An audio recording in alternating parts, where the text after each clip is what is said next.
Okay, so good. I don't know what time it is in Australia and New Zealand. Tomorrow morning. Can they hear us? Yes, Yes. 9 a.m. So it's 9 a.m. 7 p.m. Here in Ottawa. Thank you so much for joining us for this meeting, which is the 9th meeting of the committee. Earlier today, we heard from. We heard about the international experience, namely how things are done in Ireland, and we're very interested to better understand how your electoral systems work in Australia and New Zealand. So we'll be starting with Australia, I believe. Okay, Mr. Rogers. Mr. Rogers was appointed as the Australian Electoral Commission's Electoral Commissioner in December 2014 for a 5-year term. The Commission is responsible for conducting federal elections and referenda and maintaining the electoral roll, or what might otherwise be known as the registry, and engaging in a range of education programs and activities about the country's electoral system. The Senate uses single transferable vote, while the House of Representatives uses alternative vote. Am I correct, Mr. Rogers, in my understanding of how things work in Australia? That's correct, Chair. Okay. Well, the floor is yours for 20 minutes, and as I said, we're very interested to learn what you will be discussing. Thank you very much, Chair, members, and also the New Zealand Electoral Commissioner. Good morning from Canberra. Thanks for the invitation to appear today. As members of the committee may be aware, and as you've just said, I'm the Commissioner of the Australian Electoral Commission, also known as the AEC, which is how I will refer to it today. I'm responsible for federal elections, referendums in Australia, and in Australia we also have 7 other electoral commissions at the state and territory level, and I'm also responsible for certain industrial elections as well, but I won't be talking about that today. I understand your mandate is to examine viable alternative voting systems, mandatory voting and electronic voting, and in my opening statement today I'll touch on all of those in some way, but first I might just explore the Australian electoral system a little more. As you've mentioned, at federal level, we have a bicameral system with a lower house, the House of Reps, an upper house, the Senate, and both houses are elected by the people, but using 2 different systems of voting. In the House of Reps, we have a full preferential voting system. It requires a voter to individually number and rank all candidates according to their preferences, and then a candidate is elected if they gain more than 50% of the formal vote. If a candidate doesn't gain 50% of the vote based on first preferences, the candidate with the least number of votes is excluded, and their preferences are then distributed, and the process of preference distribution continues until a candidate achieves more than 50% of the vote. Now, under this system, a voter must complete all boxes on the ballot paper for their vote to be formal and included in the count. Of course, some voters don't include all the boxes, and we refer to this as an informal vote. Now, there are savings provisions in the legislation that can save certain votes in certain circumstances. However, some ballot papers do remain informal, and the rate of informality is relatively low and consistent at around about 5% at federal elections for the House of Representatives. The 2016 election, which we're still in the process of conducting, the informality rate hasn't been determined, but I'm expecting it to be around the same, if not slightly less in some cases. But in some individual seats, the rate of informality remains high, and there are various factors impacting on that informality, and I'm happy to expand on that if members are interested later on. In the Senate, we use a system of proportional representation to elect candidates. And essentially, this system elects a number of candidates to represent one constituency after receiving a set proportion of the vote. For over 3 decades, group voting tickets were used to support a system where a voter's preference continued until all vacant positions were filled. However, in March of this year, new legislation introduced a partial preferential system which enabled voters to determine where their preferences flowed and finished. In my view, it was one of the largest changes to the Australian electoral system since 1984, and we had 4 months to implement that in time for a 2 July election this year. There are various elements to this reform, including the introduction of ballot paper scanning for the first time at a federal level in Australia, and the implementation of a very large national education campaign. Again, I'm happy to discuss that later if the committee are interested. In recent weeks, there's been some external commentary within Australia at least about the perception that the AEC is not making sufficient progress with the count of results for a federal election. I do want to clarify that the speed of the AEC's count is driven by the Electoral Act itself, and not because of the type of preferential and proportional voting system that we have. Yes, conducting a count under a preferential system can take longer than a count under the first-past-the-post system. However, the period of time that it takes to finalise the result is more due to other aspects of our legislation. Most notably, a voter can pretty much vote from anywhere in Australia or around the world for their home electorate. And so to facilitate this, the AEC then undertakes a complex exchange of votes after the election. Votes can also be received up to 13 days after election day, and the AEC is responsible for sending these votes to the correct division where the voter's entitlement to vote is confirmed. So that means you can vote on one side of Australia, but before that vote can be physically counted, I have to send the vote physically over to the other side of Australia to its home division before it can be counted. Now, all of that must occur before the counting of those votes can even commence, and in addition, the number of early votes now being cast continues to rise, and this has significant logistical impacts. So all of those envelopes need to be got back to their home division, and it creates difficulties for us. Mandatory voting. I'll now move to the subject of mandatory voting. In Australia, we refer to that as compulsory voting. In Australia, it is compulsory to enrol and to vote at federal elections. Compulsory enrolment at the federal level for Australian citizens was introduced in 1918, followed by compulsory voting in 1924. At the last election, we estimate that about 95% of all eligible electors are enrolled, about 15.6 million people. That is the largest number of electors we've ever had enrolled, and probably the most complete electoral roll we've ever had in Australia's history. It's the responsibility of every individual to update their own enrolment details. However, we also have a system of federal direct enrolment and update, and that assists that process. We use trusted third-party data, such as driver's licence information, to enrol or update an elector's details. Now, under current legislation, there is no avenue really for successful prosecution of eligible electors who are not enrolled. And the reason I say that is that enrolment is an absolute defence for any charge of not enrolling.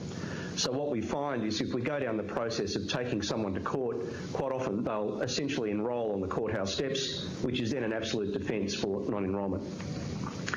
Compulsory voting and enrolment is seen as a normal part of Australian political culture. There is lots of evidence to suggest continued support for compulsory voting, and I think in 2013, the last time we did surveys, about 70% of the population or thereabouts indicated support for compulsory voting. At the most recent federal election, which we've just had, turnout was around about 90%. But we'll have to confirm that over the coming weeks as we finish the processes with that election. Under our system of compulsory voting, those enrolled electors who did not vote are sent a non-voter letter. It requires the elector to either respond, providing a valid excuse for not voting, or paying a very small $20 fine.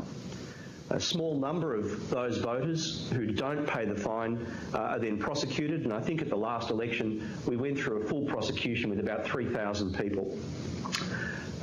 In Australia, our Electoral Matters Committee has considered the issue of voluntary voting a number of times. However, the issue has never been pursued by our federal parliament.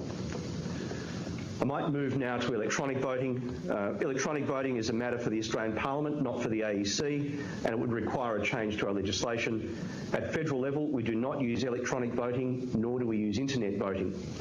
In 2014, our Electoral Matters Committee inquired into the topic of electronic voting, and if I just quote from that for one moment, it found that irrespective of one's philosophical view, there can be no widespread introduction of electronic voting in the near term without massive costs and unacceptable security risks. However, in recent weeks, our Prime Minister and the Leader of the Opposition have both pledged their support for examining some form of electronic voting, again following perceptions about the length of time it takes for us to return the result. I cannot speculate as to what model would be introduced, how it would be introduced, or when. It's a matter for Parliament. At state and territory level, some commissions have trialled electronic voting. In the ACT, the Australian Capital Territory, where Canberra is located, electronic voting has been used in early voting centres since 2001. They use a system of personal computers. And in New South Wales, internet voting was trialled in 2011 and 2015 for particular categories of voters, those that have a disability and those that are more than 20 kilometres from a polling place.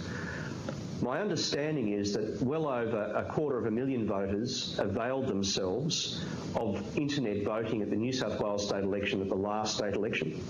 I am aware of significant media commentary surrounding security aspects of this system, but I'm unable to comment further.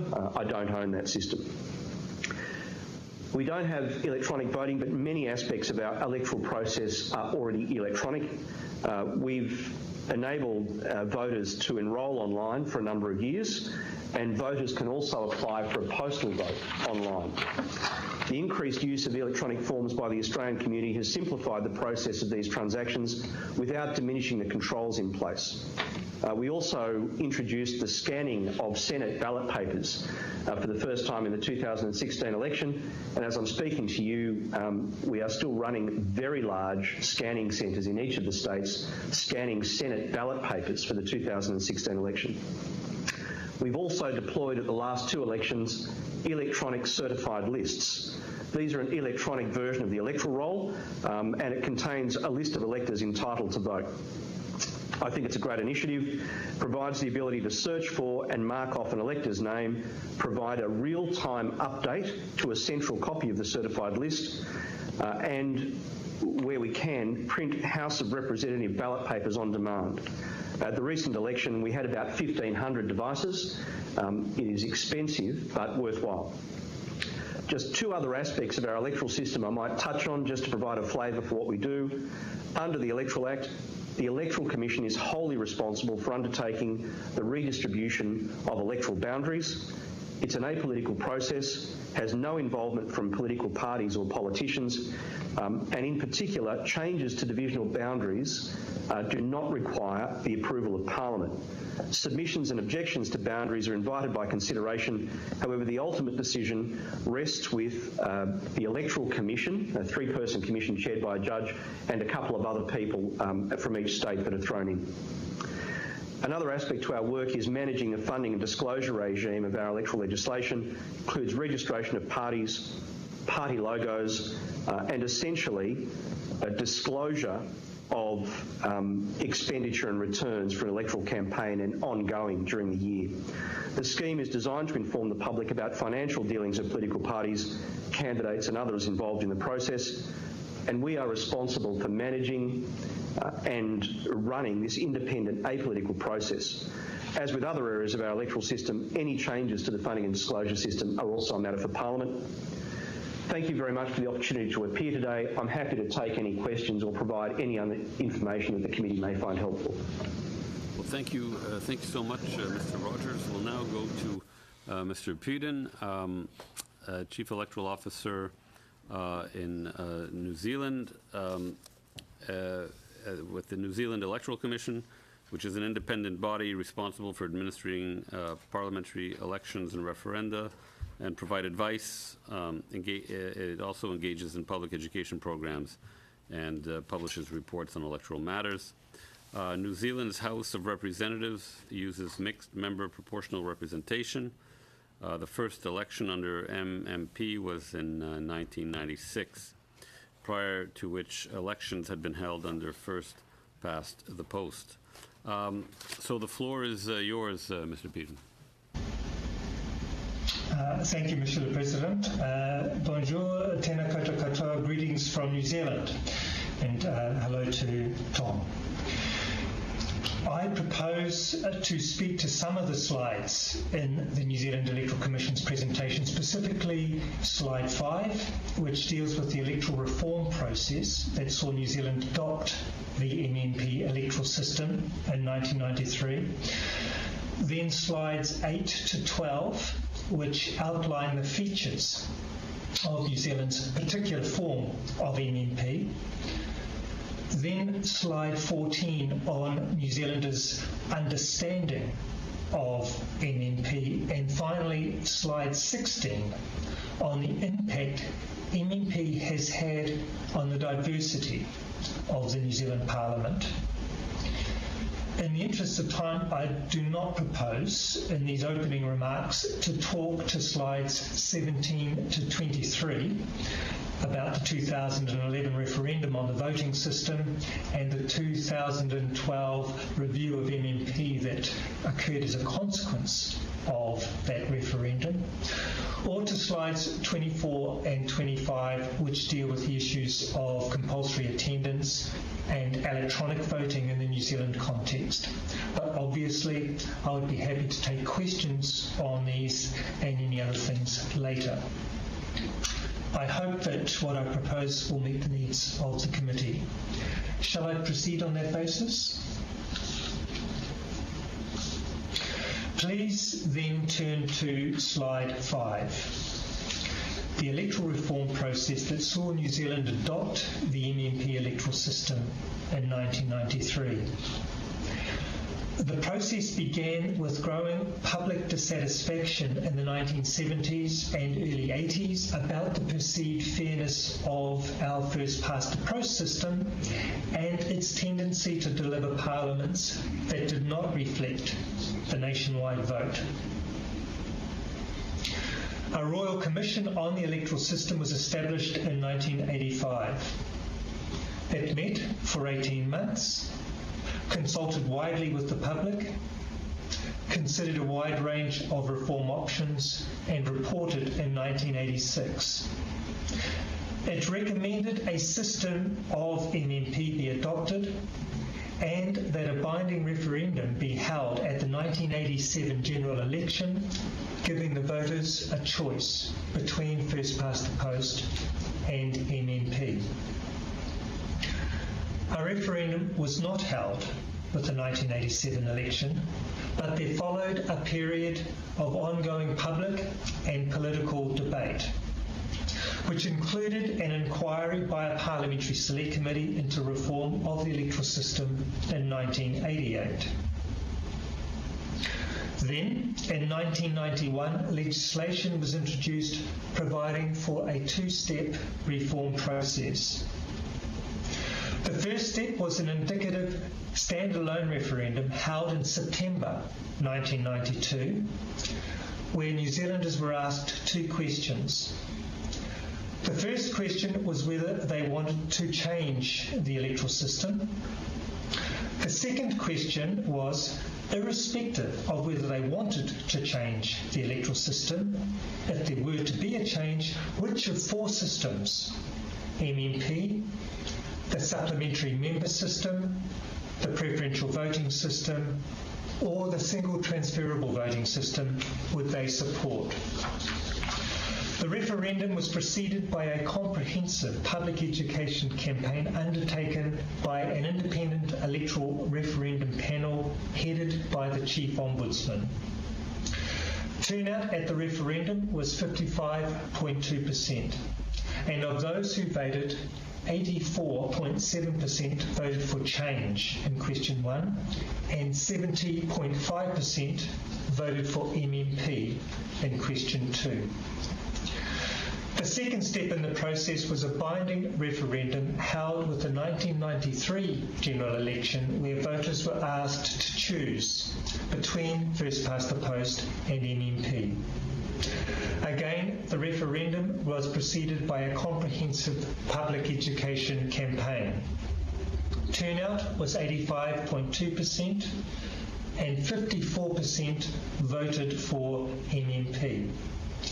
As a result, the Electoral Act 1993, providing for an MMP electoral system, which had already been enacted by the New Zealand Parliament in anticipation of this possible outcome, came into force by operation of law. Preparations then began to deliver New Zealand's first MMP election in 1996.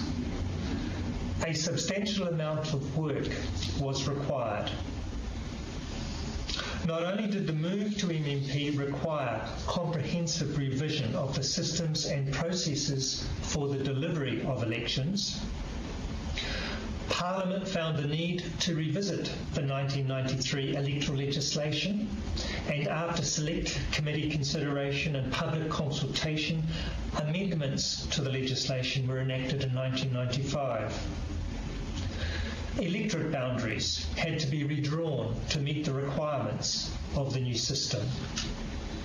Consideration had to be given to the implications of coalition governments and an increase in the number of parliamentary parties likely under the new system for the mechanics of government formation, for cabinet processes and for parliamentary processes. Political parties also needed time to adjust to the different requirements of the new system, including fewer electorates, new nomination processes, and the implications of the party vote for electioneering.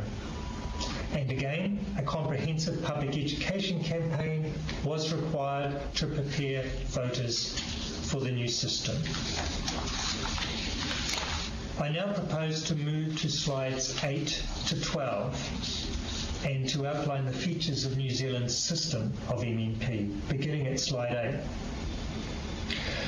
8. New Zealand's system of MMP is a moderate form of proportional representation which seeks to balance two important objectives. One is the principle of proportionality, that a party's share of seats should reflect its share of the nationwide vote. The other is the need to ensure elections deliver effective parliaments and stable governments by avoiding the undue proliferation of very small parties in Parliament. A further objective, and one that is fundamental to the mixed member system, is to continue to have local electorate MPs. Therefore, the defining characteristics of MMP are a mix of MPs from single member electorates and those elected from a party list, and a parliament in which parties' shares of seats roughly mirror their share of the nationwide vote. New Zealand has now had 7 MMP elections.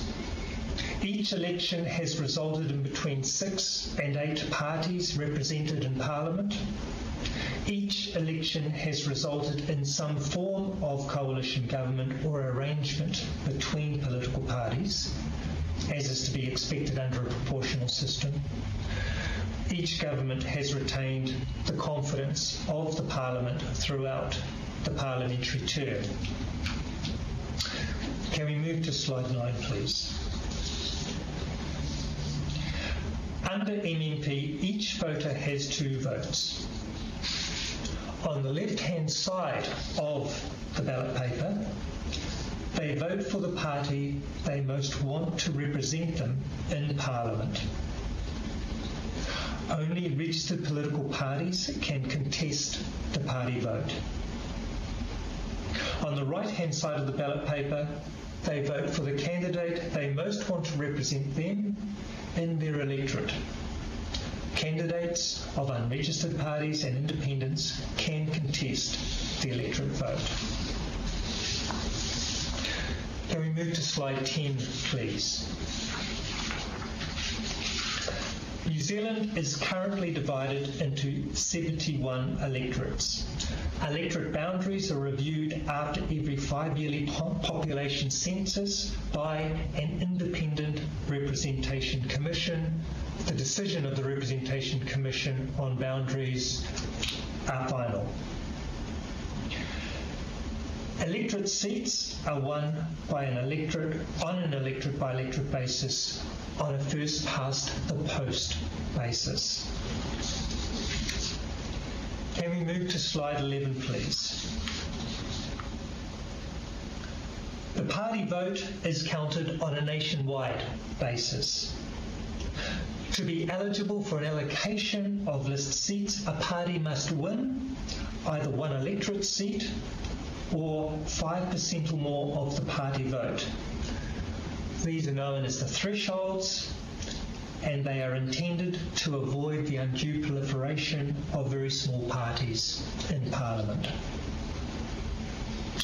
So if a party wins 40% of the party vote at an election, for example, the party is entitled to 48 seats in a 120-seat Parliament. If that party's candidates won 30 electorate seats, the party would be topped up with 18 seats from its party list to bring its number of seats in Parliament up to 48. 30 electorate seats plus 18 list seats equals the 48 seats its share of the party vote entitles it to. If another party wins 10% of the party vote and no electorate seats, it is entitled to 12 seats in a 120-seat Parliament, and all those seats come from its party list. A party's list seats are allocated to its candidates in the order they appear on the party's list, excluding those who win an electorate seat. We have included in the background papers provided for members an example of the party list provided to all voters at the 2014 election. Can we move to slide 12, please? There are a number of mathematical formulas available for the allocation of seats in proportional systems. The particular formula adopted by New Zealand is the St. Leger formula. We have included in the background papers provided for members an explanation of the method using the 2014 election results as an example, which I think nicely illustrates the process. One thing to note is that New Zealand's system does not prescribe a 120-seat Parliament. The current New Zealand Parliament, for example, has 121 members. This happens where a party wins more electorate seats than it is entitled to under the party vote. Where this happens, the party keeps all its electorate seats, and the number of list seats allocated to other parties is increased by the number of what we call overhang seats. Hence, the current Parliament has 121 members. Can we move to slide 14, please? New Zealanders have, since the adoption of MMP in 1996, demonstrated a practical understanding of how MMP works. We can see this through low levels of informal voting, relatively high levels of split voting or strategic voting, that is, where a voter casts a valid party vote and casts a valid electorate vote for a candidate from a different party. We can see this also through the fact that the overwhelming majority of voters consider the ballot paper layout to be clear, concise, and easy to use. Can we move to slide 16, please? One of the benefits advanced for proportional systems like MMP is that it leads to a more diverse Parliament than tends to result from first past the post and from majoritarian systems. And certainly, as this graph shows, the New Zealand experience is that MMP has resulted in more women and more Māori elected to Parliament. the majority elected as list MPs. So, for example, of all members of Parliament elected to Parliament from party lists, 43% have been women. By contrast, only 24% of MPs elected from electorates have been women. And 21% of all list MPs have identified as Māori, compared with 14% of all electorate MPs. Representation of Pacific and Asian peoples in the New Zealand Parliament has also improved. By way of conclusion, I would suggest that the key lessons from the New Zealand experience are that it is possible to successfully introduce a new electoral system, but, at least in the New Zealand context, the process of reform is very important to public trust and confidence in the outcome, and that the process needs to involve plenty of opportunity for public input, public consultation, and public education. Our experience is that the design and development of different electoral systems raises many points of principle and many points of detail, and these points are all important to people.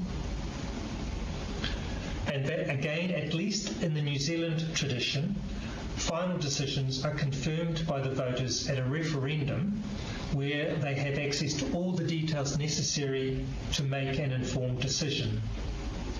And this all takes time.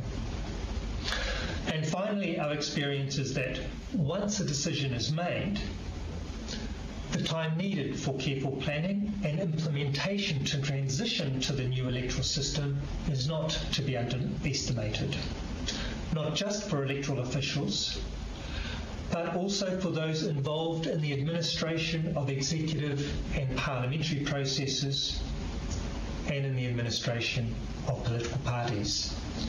So, Mr. President, that concludes the introductory comments that I wanted to make. I also am very happy to take questions on any of that or any other matter. Thank you. Thank you so much for that. Thank you so much for that very interesting description of how the electoral system works in New Zealand. It's the first time, actually, that I think we've had a witness from a jurisdiction that has mixed member proportional. I think so. It's very enlightening. We have the way we proceed is through 2 rounds of questioning, where each member of the committee gets 5 minutes per round for questions, and but that 5 minutes includes the answer. So it's a 5-minute Q&A per member, and there are 2 rounds. Each round covering all members. So we'll start with Ms. Romanato, please. Thank you. I'd like to thank you both for joining us from far away, and after spending the day listening about many different types of electoral reform, I think I've just received a crash course on pretty much quite a few of them. So my first question is for Mr. Rogers. You mentioned that you moved for your upper house, your Senate, from a proportional representation to a partial representation, and you had 4 months to implement that.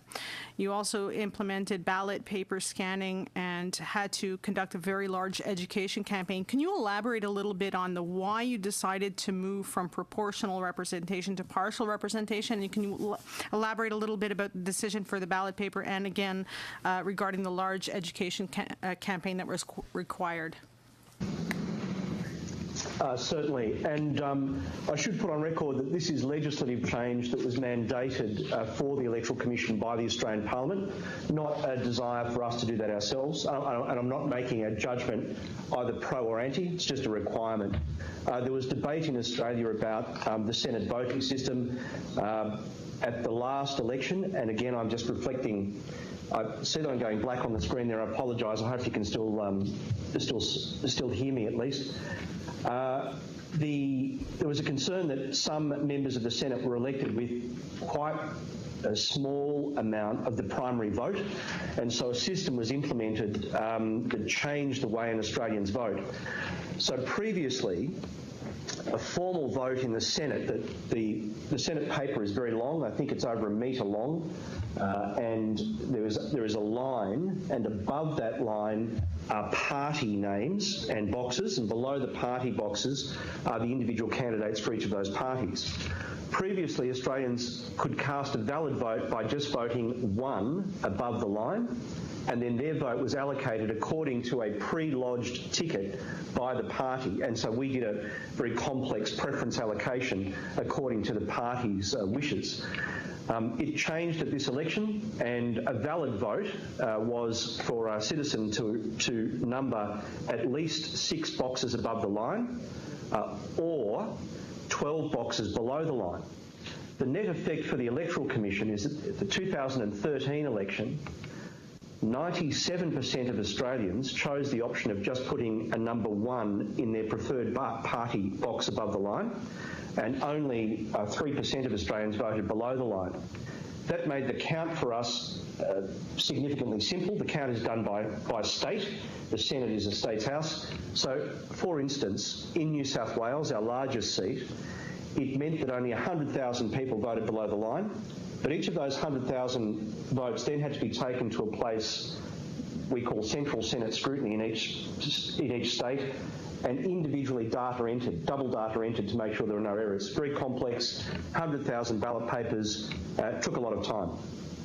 This time, just in New South Wales, it meant every Senate ballot paper had to go to central Senate scrutiny, so it meant that we had to physically count 5 million ballot papers in the one spot, just in New South Wales, with a very complex series of preferences. And so for us, I had 2 options. We did a big project for this. Our assessment was that for me to be able to enter the data in time, for me to return the writ to the Governor-General, we would have had to have had 900 data entry operators working virtually 24-hour shifts for me to be able to come close to make that. That's just in New South Wales. Or we could implement a semi-automated solution involving scanning, but still human involvement in that. And it means that right now, as I'm speaking to you, we've got, just in New South Wales, 19 scanning pods with custom-made scanners and some 300 data entry operators that at times have been working 24-hour shifts to enable us to double data enter for integrity reasons the Senate ballot paper. Given there was a change to the voting system, we ran a very large public education campaign to educate the public about how to cast a formal vote. That took TV, radio, internet, and a whole range of other forms. It was very extensive. I would have to tell you, it was very expensive. I have not yet provided a public costing for that, so I can't provide that to you here today, but it was in the many, many, many millions of dollars in an effort to educate the public to ensure that the rate of informality remained low. And the other change, for us at least, the first time ever, we were required to register party logos and for party logos to appear on the ballot paper. And again, all of this, the entire project, had to be done within 4 months. The figures I've given you just before are for one state, for New South Wales, and you need to multiply that around Australia, which meant that we needed to scan essentially 15 million ballot papers or thereabouts and be able to produce an outcome for that. Thank you very much. We'll go to Mr. Reid. Thank you very much. Thank you to both presenters for being here today. My questions are going to be for Mr. Pedden, but just before I do that, I want to say to Mr. Rogers, I'm a former resident of New South Wales myself, and was there during during one election, and also at the time of the Constitutional Convention. I actually went to Canberra and sat in on, I think I'm right in saying this, more of the plenary session than any other non-Australian. Some would regard that as a disturbing sign of obsessive compulsiveness. At any rate, very much enjoyed the time I spent in your remarkable country. Turning to Mr. Pedden, I wanted to ask a few questions regarding MMP. The first one, just to make sure I understand this, I got the impression from your comments that it is possible for the same individual to be a candidate both in an individual electorate and also on the party list under your system. Is that correct? That is correct, sir, yes. You can be, and in fact 70% of candidates are dual candidates. So standing in an electorate and also on a party list. Okay.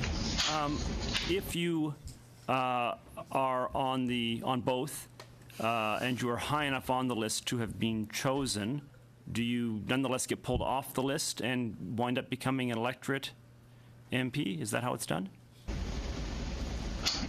That's right. The process is, and you may not be able to see this, but in the background material we've provided a description of the process we use for allocating the party seats and the electorate seats. And it's following the Saint-Lagu formula. And basically what's involved is that we determine the total number of seats a party is entitled to in the Parliament on the basis of the share of the party vote. We then take the party list and we work through the party list. And if you take, for example, the National Party in New Zealand, the current main party in the government, number one on the party list is the Prime Minister, who won an electorate seat. So that person does not get a list seat. They've won an electorate seat. We go to the next person on the list. It's the Deputy Prime Minister. He also won an electorate seat. He does not get a list seat. The next person didn't contest an electorate seat and was elected from the list, and so on until they get their share of the seats in Parliament. The next question I want to ask you relates to this. You say in your presentation on slide 5, and I'm quoting, MMP is a proportional system. The party vote largely decides the total number of seats a party gets in Parliament. But I got the impression from your remarks, and you can correct me if I misunderstood, that in fact the party vote, that would be the left-hand side of the ballot paper, actually determines entirely the number of seats that the party will be given. That is, if you get 15% of the votes on that list, you get 15% of the seats, regardless of how you do in the electorates. Is that correct, or have I misunderstood that? That is correct. So we describe MMP as a moderate form of proportional representation in that it's unlike some systems such as the Israeli system, for example. We have quite high thresholds for parties to pass before they become eligible for an allocation of list seats. So you have to win at least one electorate seat or 5% or more of the party vote. So if you don't win an electorate seat, you win 4% of the party vote. You don't get any seats in Parliament. If you get 5% or more, you are eligible for an allocation of list seats. So if you don't win an electorate seat, but you win 10% of the party vote, you're entitled to 12 seats in Parliament. All right, thank you. No, that's fine. I have more questions, but I'm at 4 minutes and 50 seconds in my 5 minutes. I'll just stop there and say thank you. Okay, thank you very much, Mr. Reid. Mr. Cullen. Thank you very much, Chair, and thank you to both of our guests. I think it's very interesting. We've talked a little earlier with some of our expert witnesses just about representation, diversity in Parliament. I notice that was mentioned, at least in the case of New Zealand, Mr. Pedden, but I wanted to look, Mr. Rogers, in the two houses. This is an interesting example for us here in Canada because you have one country, two voting electorate systems being used at the same time. And I was sent a graph earlier today through Twitter suggesting that the representation of women in the House that's chosen by proportionality versus the alternative vote system is almost double or perhaps double. Is that first of all, is that correct? And second, is that a more or less consistent result over time? Look, I would have to take that one on notice for you. I'm sorry, I don't have those statistics with me, but I also noticed Mr. Peden's presentation about the increase in diversity as a result of the voting system. I'd have to say from our perspective, the Electoral Commission's perspective, it's not something that figures in the Electoral Act. I know that the major political parties have each set themselves targets for diversity in various categories, and they do report occasionally on how they're going with that, but I'm afraid I don't have those statistics for them. I'm wondering then, Mr. Peden, can you give us the New Zealand example? Is it mandated at all under the Elections Act, or is it something that parties voluntarily put forward to increase that level of diversity? Because I'm noticing that change over time as well with what goes on in New Zealand. Yeah, well, one of the benefits that was advanced for MMP by the Royal Commission was that it was likely to result in a more representative Parliament because of the feature of the party list. And for whatever reason, it seems to be the case that it's more difficult for candidates who are women, candidates who are Māori to win in an electorate. It seems to be easier for parties to be able to put candidates, women candidates, candidates who are Māori or Pacific or Asian in winnable positions on the list. And so what we see, the New Zealand experience is that MMP has had the effect of increasing the diversity of the New Zealand Parliament because parties are able to put a wider range of candidates in winnable positions on their list. There are one thing I would emphasise is that there is in our legislation also no quotas, no requirements. This is something which is driven by political parties. Just a small question. You mentioned the incorporation of logos on the ballot. I believe this was happening in the Australian example as well. Was there a particular, more out of curiosity, simply is there a particular reason? We don't do that. We have the party name alongside the candidate's name. Was the logo included for any particular reason? Either, let's start with Australia and perhaps then to New Zealand afterwards. For a whole range of reasons, that's a political question. But it was to aid voter identification of the political party. So no, I'll leave it at that. In New Zealand's case, I guess my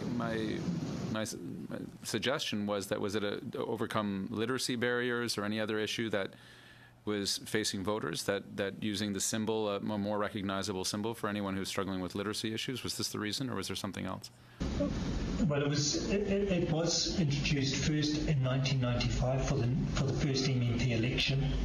One of the things about MMP is that it recognises as a system the importance of parties, and so the Parliament's intention was to make the ballot paper easier for voters to use by identifying more recognisably the party and also the candidate that represented that party.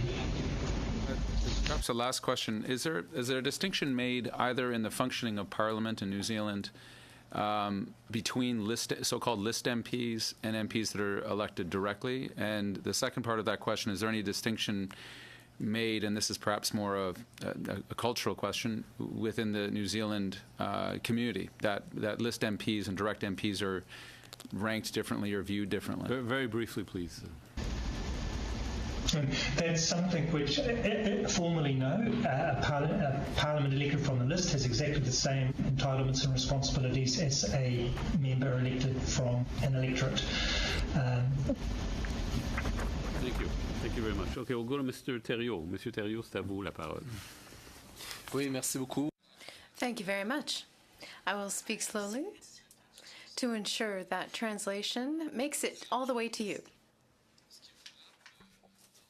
What I find striking about your presentations is that there is a significant interest for education in order to make citizens aware of reforms, particularly in New Zealand. There was 18 months between the time when the committee started sitting and tabled its report.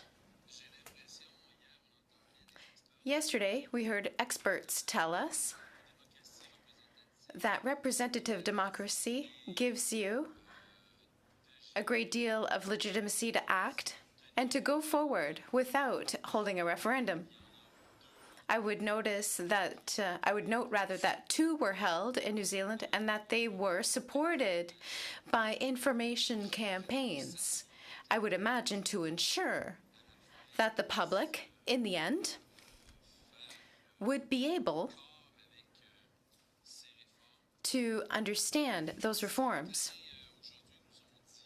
Certain individuals have told us today that a referendum would be necessary given the scope of the change, the importance of the change being proposed. Our mandate ends on December 1st. I have the impression that we're in 1985, where after everyone has decided to change something, and we're forming a committee that will have to table a report, but that committee will have to table its report December 1st and consult the entire Canadian public within the span of just a few weeks.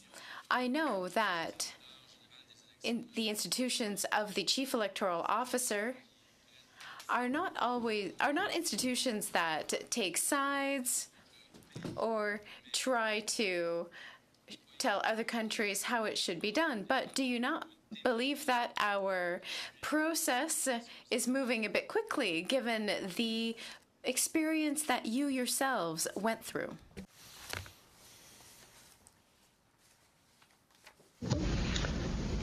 I think my friend from New Zealand should take that question. Thank you, Mr. Rogers.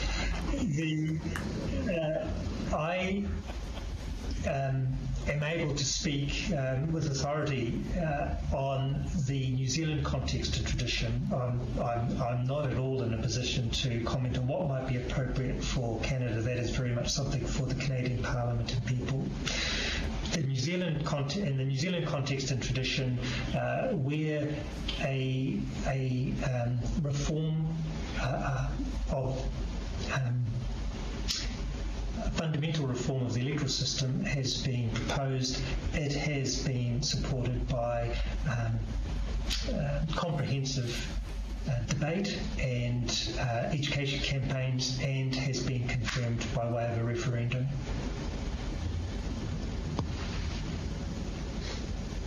I'd simply say that the Australian Electoral Commission is funded for 3 main functions. 1 is to maintain the role, 2 is to conduct elections, and the 3rd one is to ensure there's an educated electorate. And we go out of our way on the 3rd area to make sure that Australians have as much information as they possibly can have to make informed choices.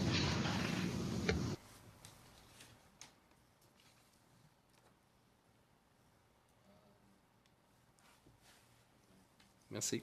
Ça va. Thank you very much. We'll move on now to Ms. May. Thank you, and I want to thank our colleagues from New Zealand and Australia for joining us. In addition to being the Member of Parliament here for Saanich Gulf Islands, I'm also the leader of the Green Party of Canada, so I want to extend to you that I've been delighted to work so closely with New Zealand Greens like Kennedy Graham and James Shaw and Metaria Tarai, and in Australia with Bob Brown and Christine Milne, and now Richard Di Natale. So I have a rough familiarity from them with the voting systems. And that leads me to ask for Australia, first to Mr. Rogers, has there ever been any consideration, as I've mentioned, the Australian parliamentarians with whom I work, as you'll know, they're all senators, and they're elected under a different system than the one we spent most time on this evening. They're elected under single transferable vote. Do you have any comments on, first, why Australia went to an elected Senate with single transferable vote while leading the lower house with a majoritarian system of winner-take-all? I think I think that there was some historical artefacts there. The Senate, I'm not sure about the way that the process works in Canada, but theoretically, as you may be aware, the Senate in Australia is known as a states house and was originally established to be a house of review for the states, and so a different electoral system was developed. Each state has a constitutionally guaranteed minimum number of senators, and so a quota system was developed to help fill that quota. And the only difference is that each of the states, the 6 states, has 12 senators who complete a full term of 6 years, and the 2 territories, the Australian Capital Territory, where Canberra is, and the Northern Territory, have 2 senators who complete a 3-year term. So it was just a different process that emerged, and people seem broadly comfortable with that, noting the comments I made previously about the recent changes to the Senate electoral system. Thank you, Mr. Rogers. I turn to Mr. Pedden, and one of the more unique characteristics of the New Zealand system is having specific seats designated and districts designated for Indigenous peoples, for the Maori people. How does that work? How do you determine, is it a geographical Maori district? Is it a across the country seats reserved for Maoris? And I know, of course, that Maori candidates are electable under the other seats as well. Could you shed some light on how Maori representation works? Sure. So there has been separate Māori seats since 1867 in New Zealand. A person who identifies themselves as being of Māori descent is eligible to enrol either on the general roll or on the Māori roll. And depending upon the exercise of that choice, when it comes to defining the boundaries, we have a Māori electoral population and general electoral population, and the New Zealand is divided into 64 general electorates and 7 Māori electorates. The number of Māori electorates will increase depending upon the choice exercised by people of Māori descent as to whether they want to go on the general roll or the Māori roll, and all electorates represent the same number of people. So there are 7 Māori electorates because if you divide the Māori electoral population by the electoral quota, you get 7. Does that explain does that answer your question? Very, very helpful to have the historical understanding that it dates back to 1867. I also wonder, you mentioned that you've done a lot to have education of the New Zealand population about the electoral system. And I'm wondering what you regard as the most effective methods of education that New Zealand undertook to change from our current system, which we want to remove, of first past the post, and move into proportional representation. What were the most effective ways in which this transition was made in terms of public education? Briefly, please. And what I would say in relation to the decisions made in 92 and 93, they were in the context of ongoing debate that had been underway since the mid-80s. So this was an issue of much public discussion. Thank you very much. Mr. Corsi. Thank you very much, and thank you to you both for joining us from afar. I guess my first question I'll direct to Mr. Pedden, and my colleague Mr. Cullen asked about the differences in theory and perhaps in practice in the role that MPs from an electorate versus MPs from a list may play. Adding on to that, is there any evidence to suggest that the public perceives a difference in their roles, whether they actually are the same roles or that they interact differently with the 2 different types of MPs? List MPs often attach themselves to particular areas or particular constituencies, but in terms of public perceptions, I think it's fair to say that there is evidence that the New Zealand public regards elected MPs, the people that they can go to as having a higher status than list MPs, but this is an evolving situation. And the other thing that's been found in research is that when people are asked about particular MPs, whether they're a list or whether they're electorate, if they know them and they deal with them, questions of whether they're a list MP or an elected MP are less important. And what sort of evidence do you have on how complete or partial ballots are filled out under the MMP system? You know, what percentage of voters check both sides, check one side, check the other side, spoil the whole thing? So we have very comprehensive data on that because we report on the level of informal votes. Somebody can mark and cast a party vote and not mark the candidate side of the paper. That's a valid party vote. It's an informal candidate vote. They can, although this happens less, they can mark their candidate vote but not the party vote. On average, around 45.45% of party votes are informal. Just over 1% of candidate votes are informal. So the level of informal voting is very low.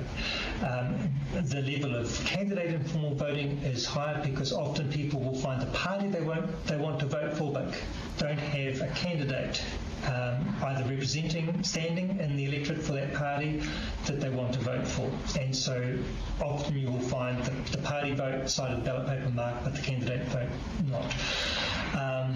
31% of New Zealanders at the 2014 election voted strategically. So in other words, they voted for a different party than the candidate that they voted for.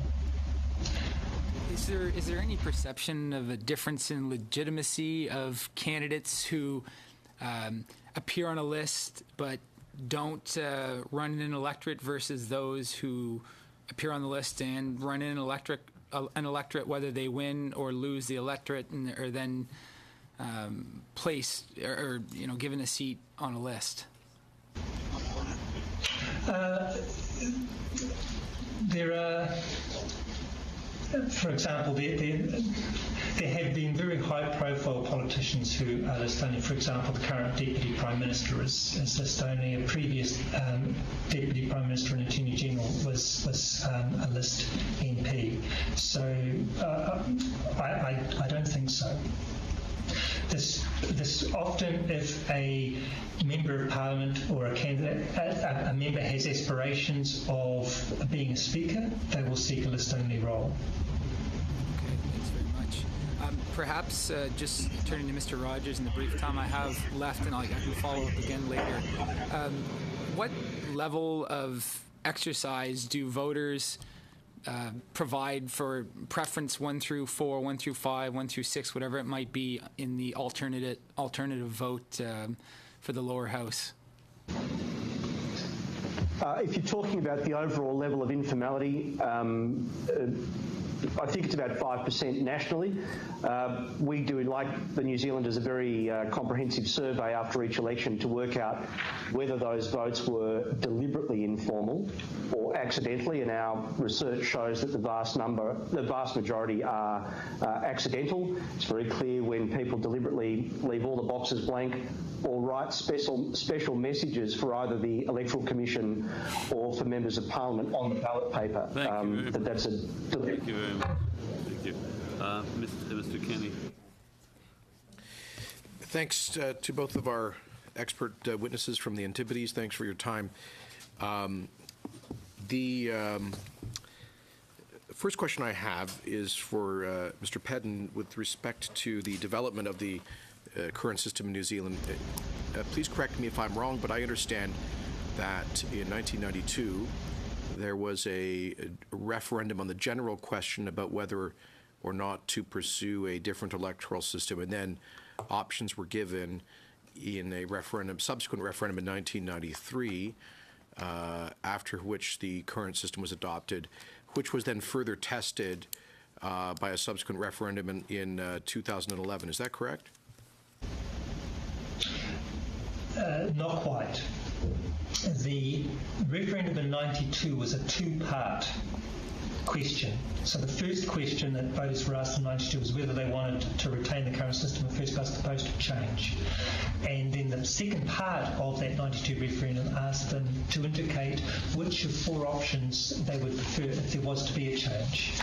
And then at the next general election in 1993, because the majority of people who participated in the 92 referendum voted for change, there was a binding referendum at the 93 general election. The 2011 referendum was an opportunity for New Zealanders to, in the words of the Prime Minister, kick the tyres and decide whether or not they, after 6 MMP elections, they were continued to be happy with MMP or they wanted to consider a change. So that was also an indicative referendum. Is the New Zealand electoral system entrenched in statutory or constitutional law? There is a provision in the Electoral Act which provides for some parts of the Electoral Act a requirement that for an amendment to be made, it requires either a 75% majority of Parliament or a majority of voters in a referendum, and you can find that at section 268 of the New Zealand Electoral Act. The things which are covered are the term of Parliament, the makeup of the Representation Commission and the process for determining boundaries, the voting age, for example, and the method of voting. So those are some of the things which are prescribed as requiring a special majority before they can be amended. So it's statutory, but insofar as amending these provisions require a supermajority, they might be referred to as quasi-constitutional. Well, I think we would regard the Electoral Act as a constitutional document, but unlike Canada, there is no. We have a New Zealand Bill of Rights Act, but it is not supreme law in the way that your constitution is. So it forms part of the unwritten constitution. Yes, it does. Okay. And the tradition is. I'm sorry. Thank you. Mr. Rogers, in Australia, could you sort of answer the same question about whether electoral law is of a constitutional or ordinary statutory status?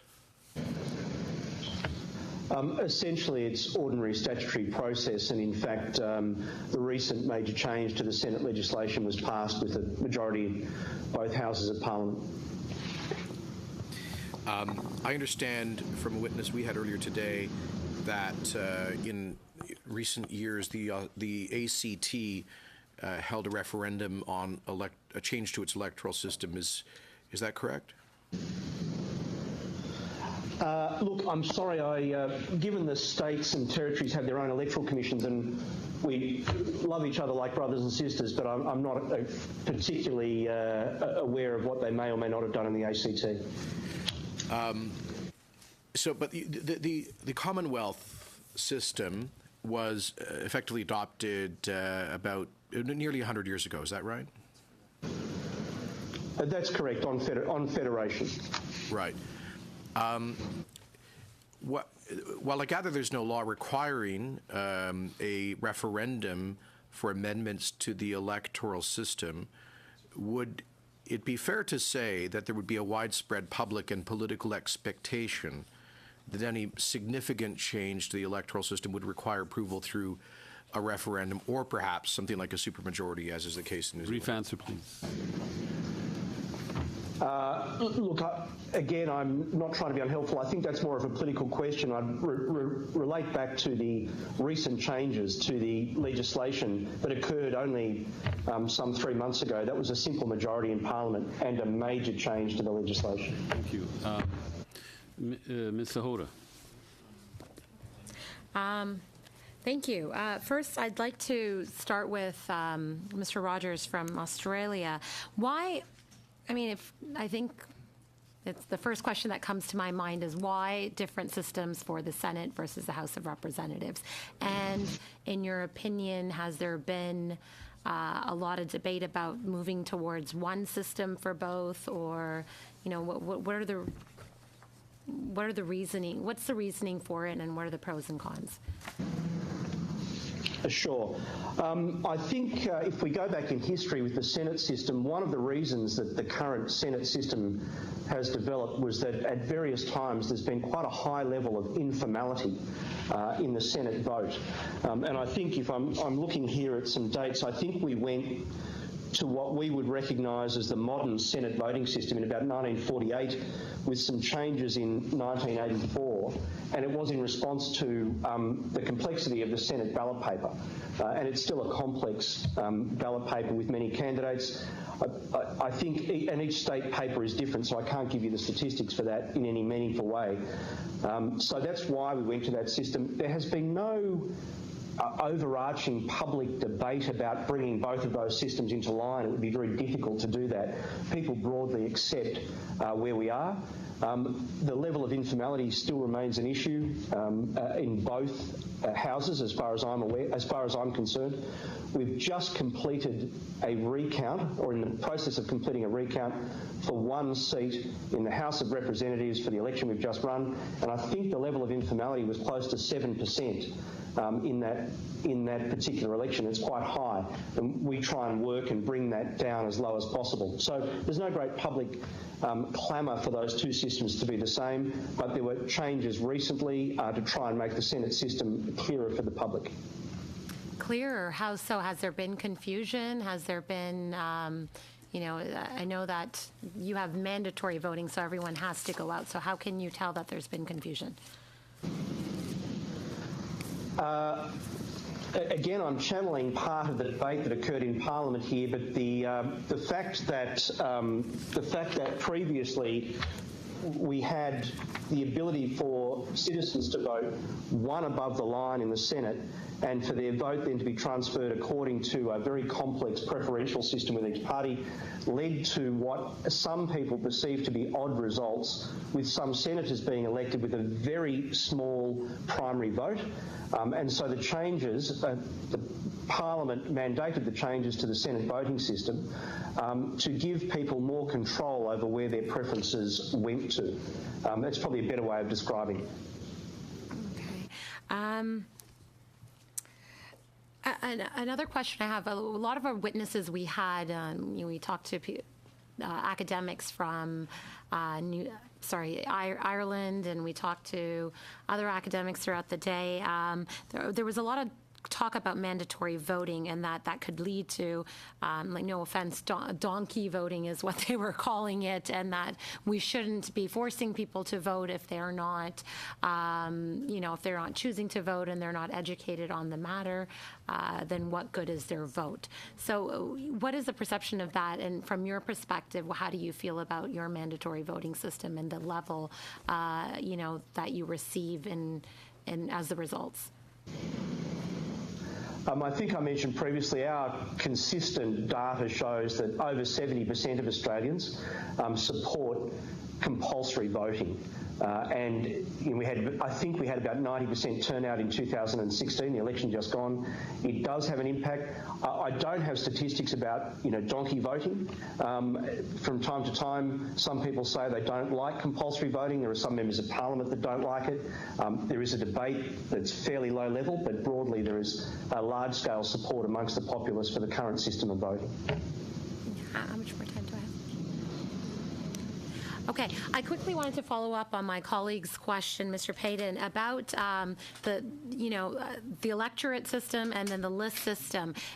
a candidate that loses in the electorate system could then possibly be chosen in the list system. Is there, he spoke a little bit about legitimacy. I think that's the one scenario that plays in my mind that may question the legitimacy of that particular candidate. Perhaps not, overall the party, of course, has received that percentage of votes, so you would want that many members representing them under your system. But for that particular candidate, since he has lost, there's been some will to not elect him and then to see him serving as a member of parliament. Is there, illegitimacy when you see that happen?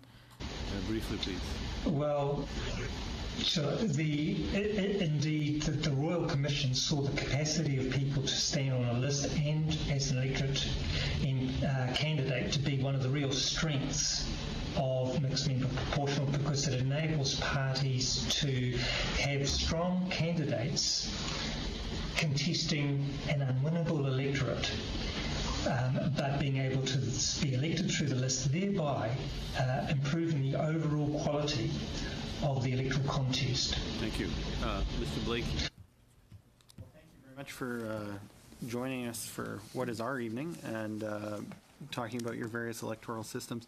One of the witnesses we heard today, who is not an advocate for any form of proportional representation, said that one of the real dangers, and he seemed quite worried about this, was that under a proportional representation system of any kind, you would get a serious fracturing of the political landscape, and went so far as to suggest that every major municipality in Canada would develop its own political party that simply put the interests of that municipality first. I'm wondering, in New Zealand under the MMP system, or in Australia for the upper chamber, is it the case that every major municipality in your country has its own political party that simply puts the interests of the municipality first?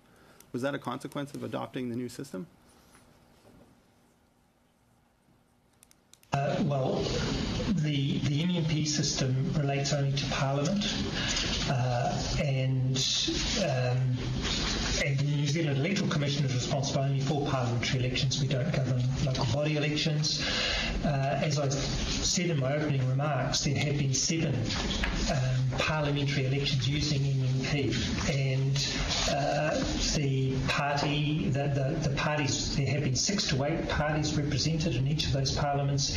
Each of those parliaments have been able to form a stable government and to retain the confidence of the House throughout the parliamentary term of each respective parliament. To represent their state, but in practice, parties.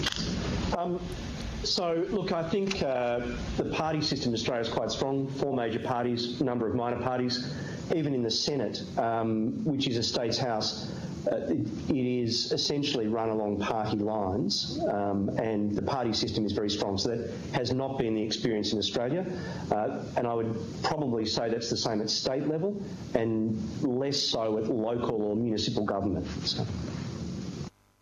Say then, even in the New Zealand case, that switching to a proportional system didn't mean the end of national parties. National parties continue to be relatively strong and haven't been usurped by narrowly regionally interested parties.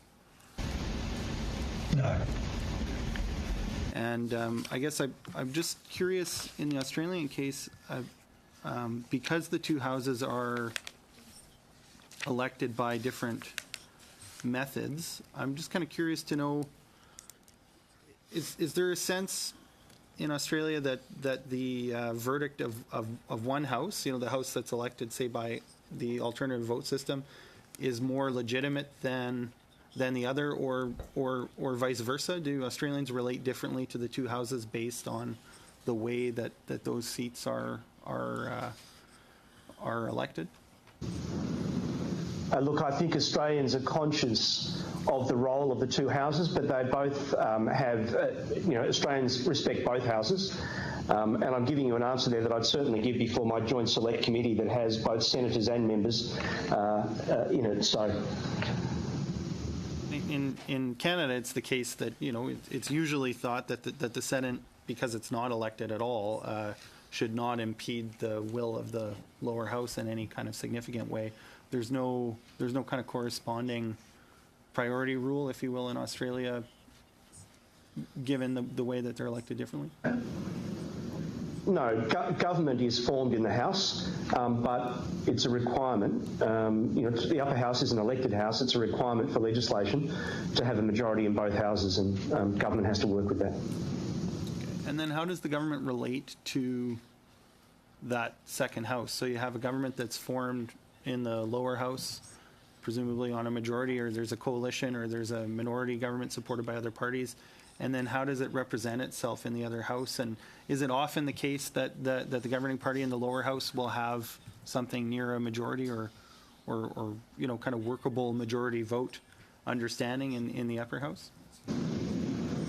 Actually, I think the last few years, the reverse of that, the government may have a majority in the lower house or a coalition or whatever it is, and in the upper house will have to rely on some pretty strong negotiation with a range of parties to get its legislation through. There are ministers in both houses, by the way. You can be a senator and still be a minister, but I can't remember the last time a government had a majority in both the House and the Senate, but it would have been quite a few years. Merci. Autour de Monsieur Deltel maintenant. Thank you. We'll now move to Mr. Deltel. Thank you very much, Chair. And gentlemen, it's a great honor for me to be speaking to you today from Ottawa with both of you in Australia and New Zealand. It shows the strength of the Commonwealth. We'll go to Mr. Robert Peden from New Zealand. Sir, it's a real pleasure for me to talk to you from the first case. In the second round, I will have the privilege to speak to Mr. Rogers. But Mr. Peden, it's a real long journey your country have passed through to achieve what you have done in the last 2 decades. We shall begin with the Royal Commission, 1985-1986. Well, I said 2 decades. We talk about 3 decades. I had the right to vote at that time. But I would like to know, why did you take 18 months to achieve your work as a Royal Commission? Why 18 months? The terms of reference of the Royal Commission were broad. It included consideration of the electoral system, but many other matters of democracy, and the report was broad-ranging. And one of the things which the report includes, they began with identifying 10 criteria by which they would judge electoral systems, and in the material that we have provided to the committee, we've included the report that the Electoral Commission undertook in its review of MMP in 2012. We reported to the New Zealand Parliament. We attached as an appendix to that report the 10 criteria that the Royal Commission used in judging different electoral systems, and I would commend it to the committee as it continues, notwithstanding the fact that this report was undertaken 30 years ago. It remains a very relevant and very helpful piece of work. And the report in general would reward your consideration. So in answer to your question, why did it take 18 months? It's a very comprehensive, very thorough piece of work which included considerable public consultation and included also visits to international jurisdictions. But you achieve a lot with that. 18 months, very busy, but very effective. What I've been surprised is that it took almost 15 years to call the shot to the people before any decision. Why so long? Well, from 1985 to 1993, the two major parties that were then in Parliament did not support first past the post. They supported first past the post, and as I said in my introductory comments, there was considerable public and political debate between the Royal Commission reporting in 1986 and the decision in 1991 to introduce legislation to provide for a referendum in 1992, which initiated the process that saw the adoption of MMP in 1993, following a binding referendum and the first MMP election. election in 1996. One other thing I would say, Sir, is that having made the decision to move to MMP in 1993, it was a very busy 3 years preparing for the first MMP election in 1996. A lot of work had to be done. Okay, just before going to the 3 full years for preparation, let's get back to the 2 referenda. Not referendums. In French, we say referendum, even if we are talking about 2 referendum, but I learned that in English, it's like in Latin, it's a referenda. It reminds me when I was in 1976 in the high school. I have some Latin in the lessons. So you had 2 referenda. Why 2? The first referendum was to provide New Zealanders with the opportunity to indicate whether they wanted change, and if they did want change, which alternative system they would prefer. So I recognize again that you take your time because it's a very interesting and very important issue in democracy. Then you took 3 full years. We're almost done, Mr. Deltel. Okay, so we'll get back in the 5 minutes. Yeah, sure, thanks. Thank you. Mr. Thank you so Aldag. much, sir. Great, thank you. I'm going to go to one quick question for each of you, different questions, and I have something that I'm hoping will take a bit more time. So first one, I'll go to Mr. Rogers. And the issue that I want to look at is mandatory voting. When I was out door knocking during our election campaign, I came across 2 religious groups that do not vote. And I'm wondering in your case, if you have any sort of allowance for circumstances like that where people, for religious reasons or other, do not support voting, how do you deal with that? There's no blanket exclusion from mandatory voting, but the Electoral Act is clear that you may be able to provide what is referred to as a valid and sufficient reason for not voting, and generally religious conviction would be one of those valid and sufficient reasons. Okay, and what else would fall into that kind of category related to mandatory voting? Sorry, I'm going into a second question, which I wasn't going to do, but I'm interested. No problems. It's written in a way that the valid and sufficient reason is at the discretion of the local divisional returning officer, but essentially you were not able to be released from work on the day, you were ill, you were genuinely travelling, a whole range of things may indeed be a valid and sufficient reason for not voting on the day. And the way that's uncovered, we write to every non-voter after the election, and they write back to us and explain why they may not have voted. Well, physical or mental incapacity, again, could be reasons why. That is correct. Yeah, okay, thank you. Now, moving to Mr. Peden, I just wanted to pick up on Ms. May's question on the Maori seats. And you've indicated that the 7 seats, or the specific seats have been in existence since 1867. Has it always been 7 Maori seats, or is it based to percentage of population, and do they grow over time or change over time? They grow over time. So in 1867, 4 seats were established. There continued to be 4 seats up until 1993. That was the first occasion when the number of seats would grow according to population. And since then, the number of Māori seats has grown to 7. And along with that, you indicated that there's not a constitution in the way that we have one, but those seats and that growth would be protected in some sort of legislation or a constitutional equivalent. Is that where those come from? No, there is an entrenching provision in the Electoral Act, Section 268. It only entrenches a limited number of provisions, and the number of Māori seats and the provision and the distribution of Māori seats is not one of those entrenched provisions. Oh, okay. Thank you. The question I'd like to throw to both of you, you seem to have, in the case of New Zealand, a new system that you brought on board in Australia. It seems, as somebody coming into it, a bit of a complex system.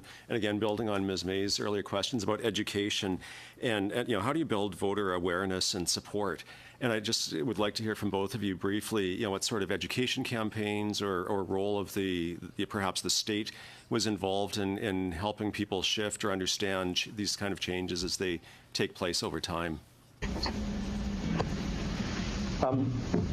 I'll start off if that's helpful, and just briefly, we do a number of different things. Firstly, we run a national electoral education centre in Canberra, where over 100,000 school kids a year come through that centre.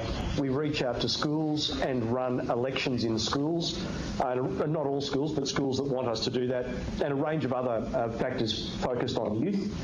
At each election, we run a significant electoral education campaign based on awareness of the election, but also how to complete a valid vote. And we use a range of media, social media, advertising, TV, radio, etc. And for the recent change to the Senate, we did a separate campaign to alert the public to those changes. And again, it was a very comprehensive, targeted campaign. So we do those sorts of campaigns at every election. We also provide other services at election time, including language-appropriate voter information officers in polling places where there may be a heavy element of people with English as a second language, etc. Okay, thank you. And Mr. All materials, significant materials are translated into about 28 different languages, etc. We're out of time, unfortunately, on this one, but we'll jump now to our second round, beginning once again with Ms. Romanato. Well, thank you so much. I'll ask Mr. Pedden from New Zealand if he could actually respond to my colleague's question regarding the educational outreach. I know that Ms. May had also asked the specific question you didn't have a chance to answer, so if you could elaborate on that, that would be great. Thank you. Sure. So in relation to the previous question, before every referendum on the electoral system, there were comprehensive campaigns delivered by independent panels, and so back for the referendum in 92 and 93, remember this was before the internet was really a thing, so the public education campaigns focused on radio, TV, newspaper and brochures. There was a brochure delivered to every household.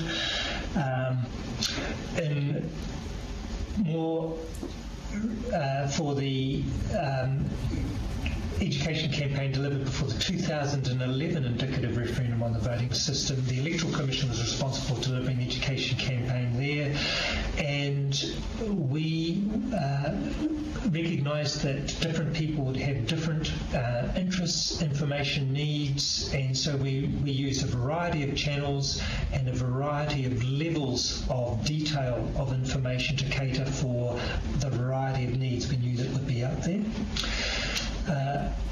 Okay. For general. Sorry. That's great. I actually have one question for Mr. Rogers.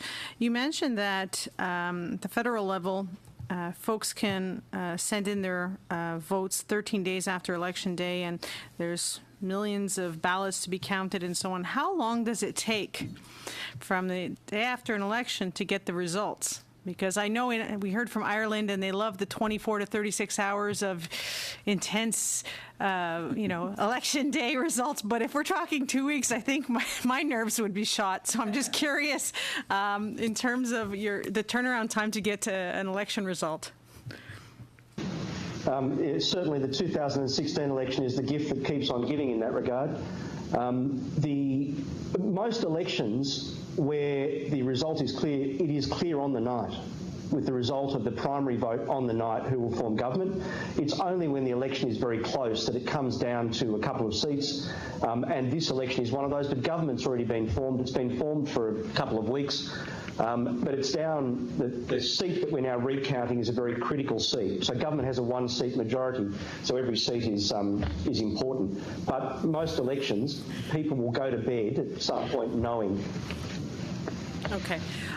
One last question. You also mentioned in your compulsory voting that you get some data through third party, for instance, driver's license information. Now, here in Canada, we have various jurisdictions, and driver's license information would be under provincial jurisdiction, so there'd be some issues with respect to that. So what would you recommend in terms of, if we were to do something like this, compulsory voting, how would we capture this information, respecting the jurisdictions of the provinces? Absolutely. Driver's licences in Australia are one of those things where all the states, there is a common database called NEVDIS, National Vehicle Information System. But for other sources of data, sometimes we have to go and have individual agreements with the states. Births, deaths and marriages data is that. However, we use, I don't know what the equivalent is in Canada, Centrelink data, which is our unemployment benefits and those sorts of issues. We get that data federally. Passport data we get federally. We use all of that data to help us work out who's entitled to be on the roll, and where we can work out from that data, we then contact those individuals. One more time. Yeah, you have about 45 seconds. Okay, you know what? I'll leave it for another. Okay, we'll throw it into the pot. There you go. Mr. Reid. Thank you very much. I thought this time I might start with a question for Mr. Rogers. Just wanted to ask you about, I guess I'll start with this. In the most recent election, votes for senators are now done using an optional preferential system, in which I gather that the key change from the past practice has been you do not have to fill out every single name if you're voting below the line. Is it still the case that for House of Representatives seats that there is still full preferential, you must fill out every name or your ballot will be rejected as informal? Essentially, that is correct. Okay. And you mentioned then, in the case of the division of Herbert, where currently there's a recount underway in order to determine the winner, that there's a 7% informal vote. Is it possible for you to tell what share of that 7% is the result of voters not having filled out all of the ballot, as opposed to other causes? You mentioned other information being added to the ballot and that sort of thing. But can you tell? Yes, we will. And once we've finished the entire process, we'll go back and do a survey of those ballot papers, and we'll be able to tell what's deliberate and what's not, and we'll make an estimation about what that is. All right, thank you. I wanted to ask Mr. Pedden on the subject of overhangs. I think I'm correct in saying that of the various alternatives to Canada's first past the post system, the one that has the most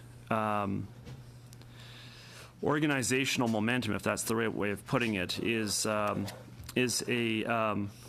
multi-member proportional system. Your country is frequently cited as an example that Canada ought to follow. As a practical matter, however, we are a federal system, and the number of seats that is assigned or allocated to each province is constitutionally laid out. It doesn't mean you couldn't have MMP operating at the federal level. It's just that you'd have to treat each province as a little New Zealand. But the number of seats per province is absolutely critical. For example, it actually says in our Constitution there are 78 seats for the province of Quebec, and some of the other provinces have similarly constitutionally entrenched numbers. I raise all of this because this means that the issue of overhang seats becomes constitutionally problematic for Canada. So the question arises, are there examples of multi-member proportional systems that do not involve overhang seats? If such a creature exists, then that resolves our problem. So I realize you don't have that in New Zealand, but are you aware of that? Well, I'm not aware of that. I know that overhang seats, that the German system is a federal system, and they have provision for overhang seats. In the New Zealand context, one of the recommendations which the Electoral Commission made in 2012 to the New Zealand Parliament was that the one seat threshold which currently exists should be abolished, and that if that was to be adopted, that recommendation was to be adopted, one of the consequences of that would be that the number of overhang seats might increase to an unacceptable level, and we've therefore recommended that provision for overhangs be removed. And our advice on the analysis that we did was that the impact on proportionality would be minor.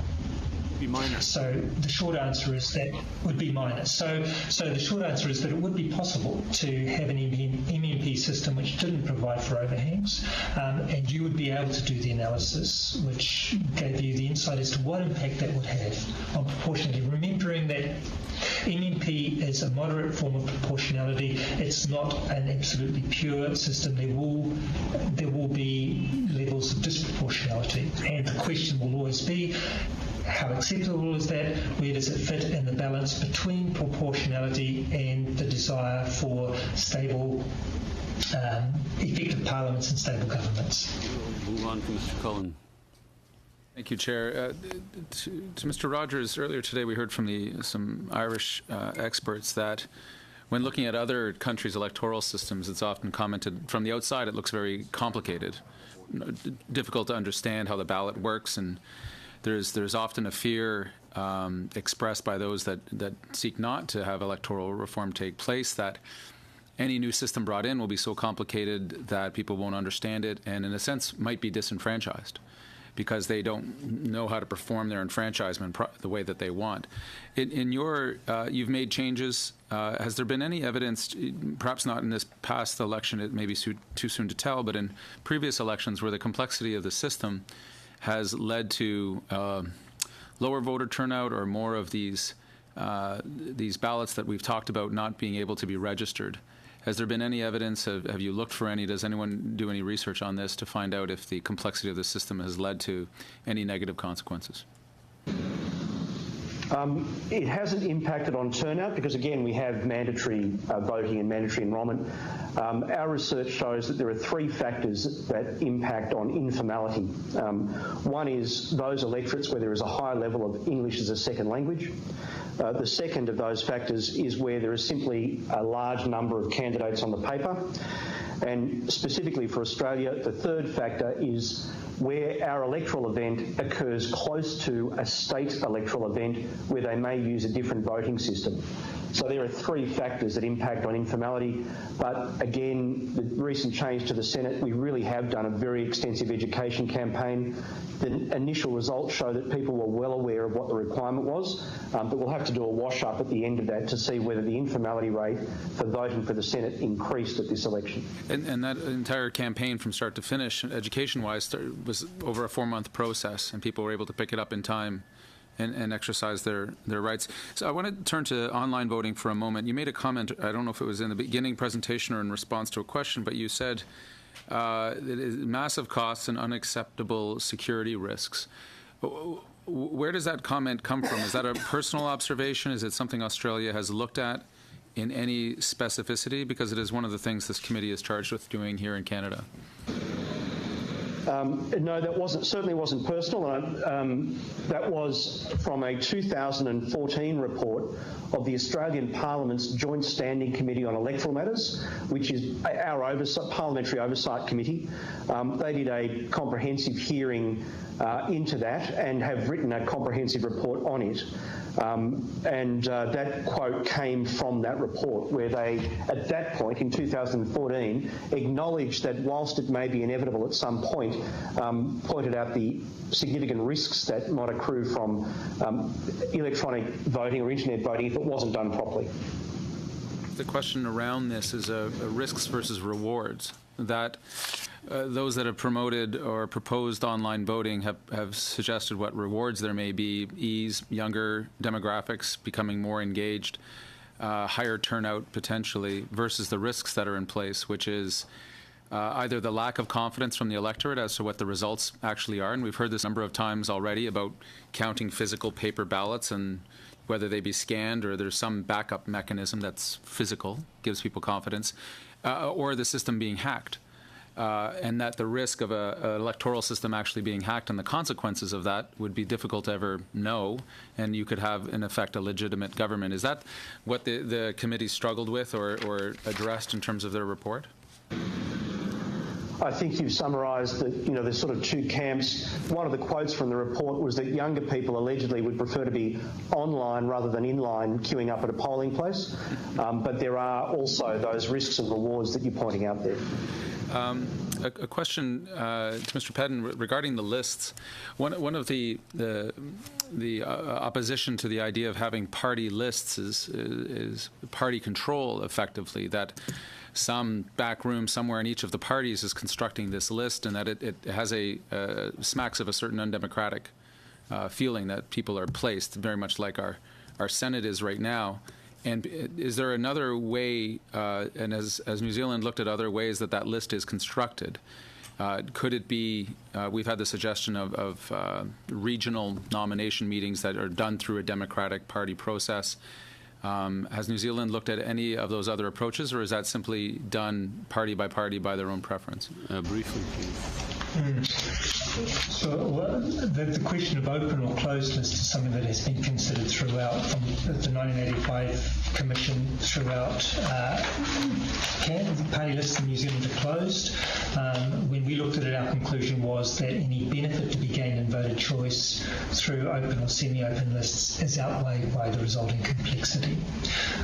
But there's a provision in the New Zealand legislation which requires parties to have democratic processes in the selection of party lists.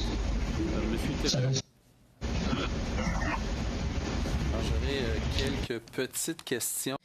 I have a few brief questions. Mr. Rogers. There are two ways of voting, one for the Senate and one for the House. Did that have an impact on the percentage of candidates or senators or independent MPs?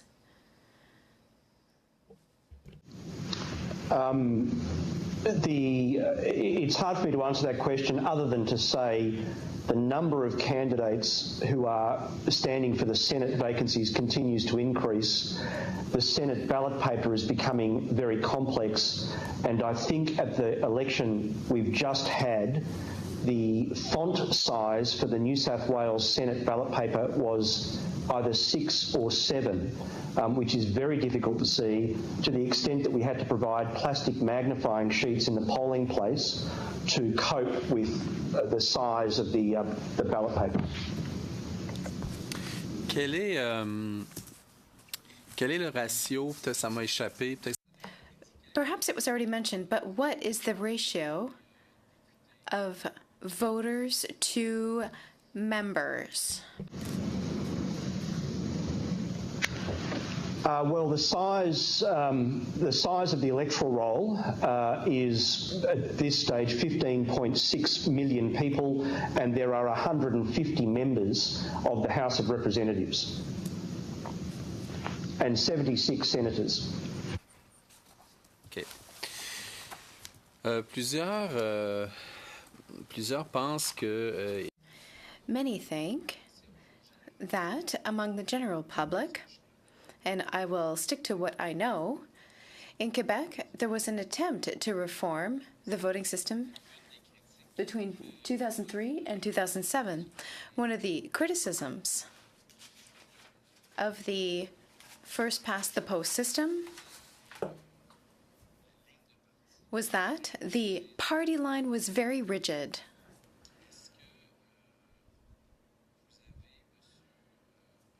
Mr. Pedden,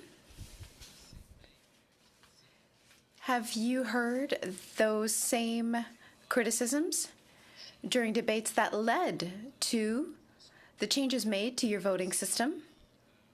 If so, if the issue of the party line being too rigid is an important matter, could we end up with the same problems when it comes to respecting a rigid party line if a coalition government were to be formed?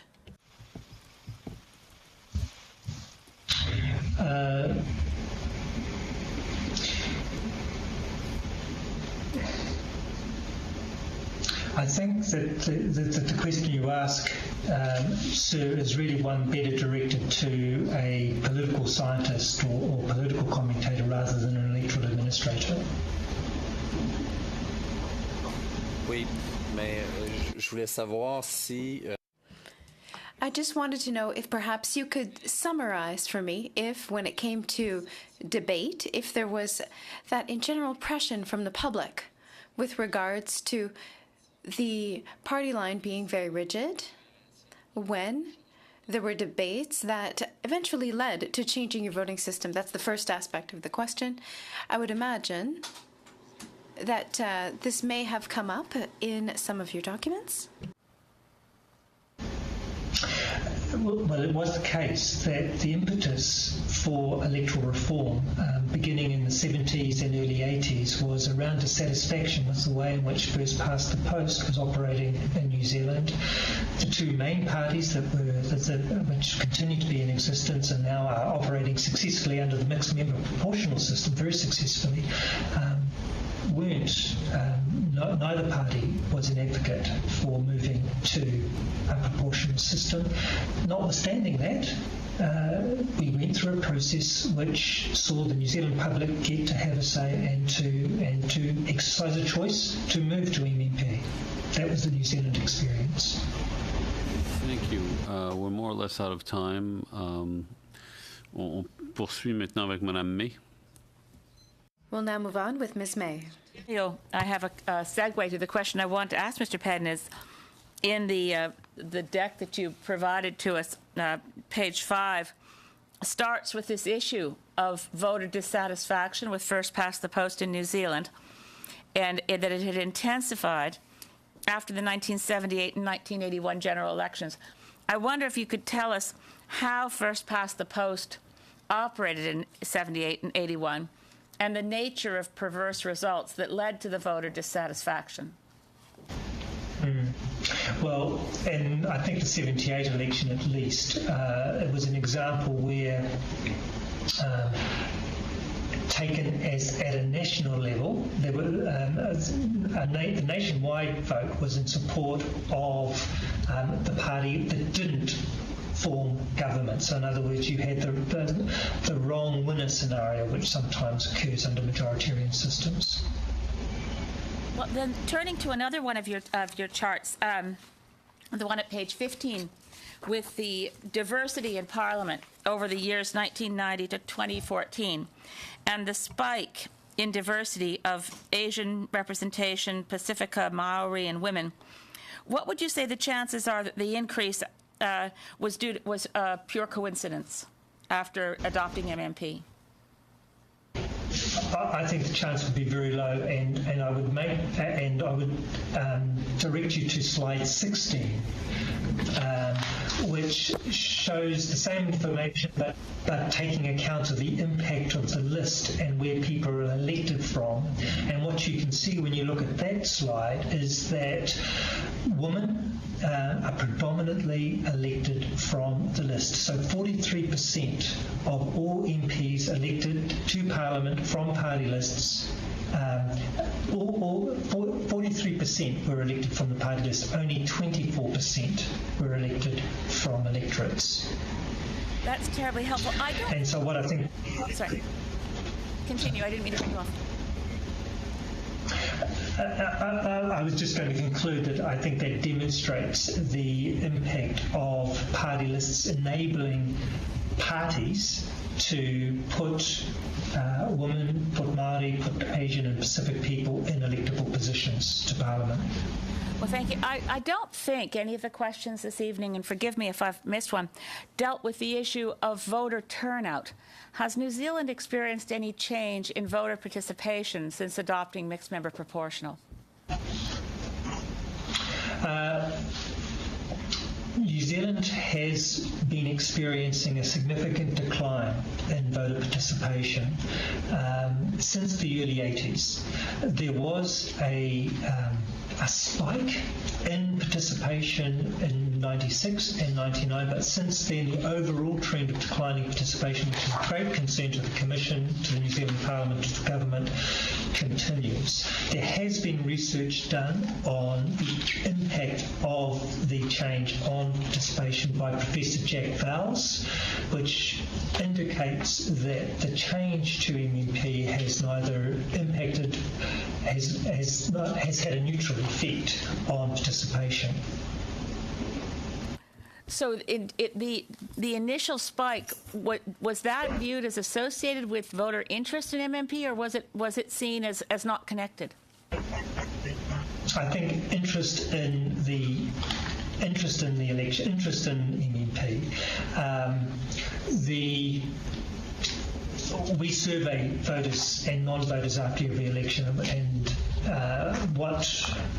the reasons given for not voting are that people, in essence, don't believe their vote is important or aren't interested in politics. It amounts to people not valuing democracy and not valuing their vote.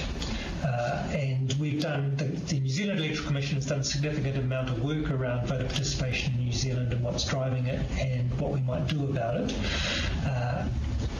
And that's information that we can provide to the committee if that's of interest. Yeah, I think that might be of interest if it was possible to have further information come to us, because voter participation, we've heard a lot of witnesses to say that really, regardless of the voting system, there's going to be, if anything, a small increase in voting under mixed member proportional or STV proportional systems, but that generally in Western democracies, interest in politics per se is on the decline, which I think is very troubling. Is that your experience? And I'd ask Australia and New Zealand if there's any time left to say anything. Very briefly, yeah. Yeah, I think the point you make is right. That it's a general, it's an issue of concern generally to Western democracies. Mr. Rogers. And clearly we're in a different position with mandatory voting.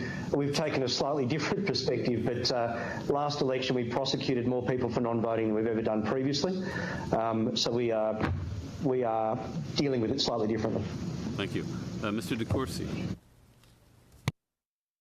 Thanks very much again. I'll start with Mr. Pedden again this time. We've heard from some witnesses of the need for reform to be delivered in a made-in-Canada style, should we go that route here, and that we should be considering certain values that underpin any system that we may propose.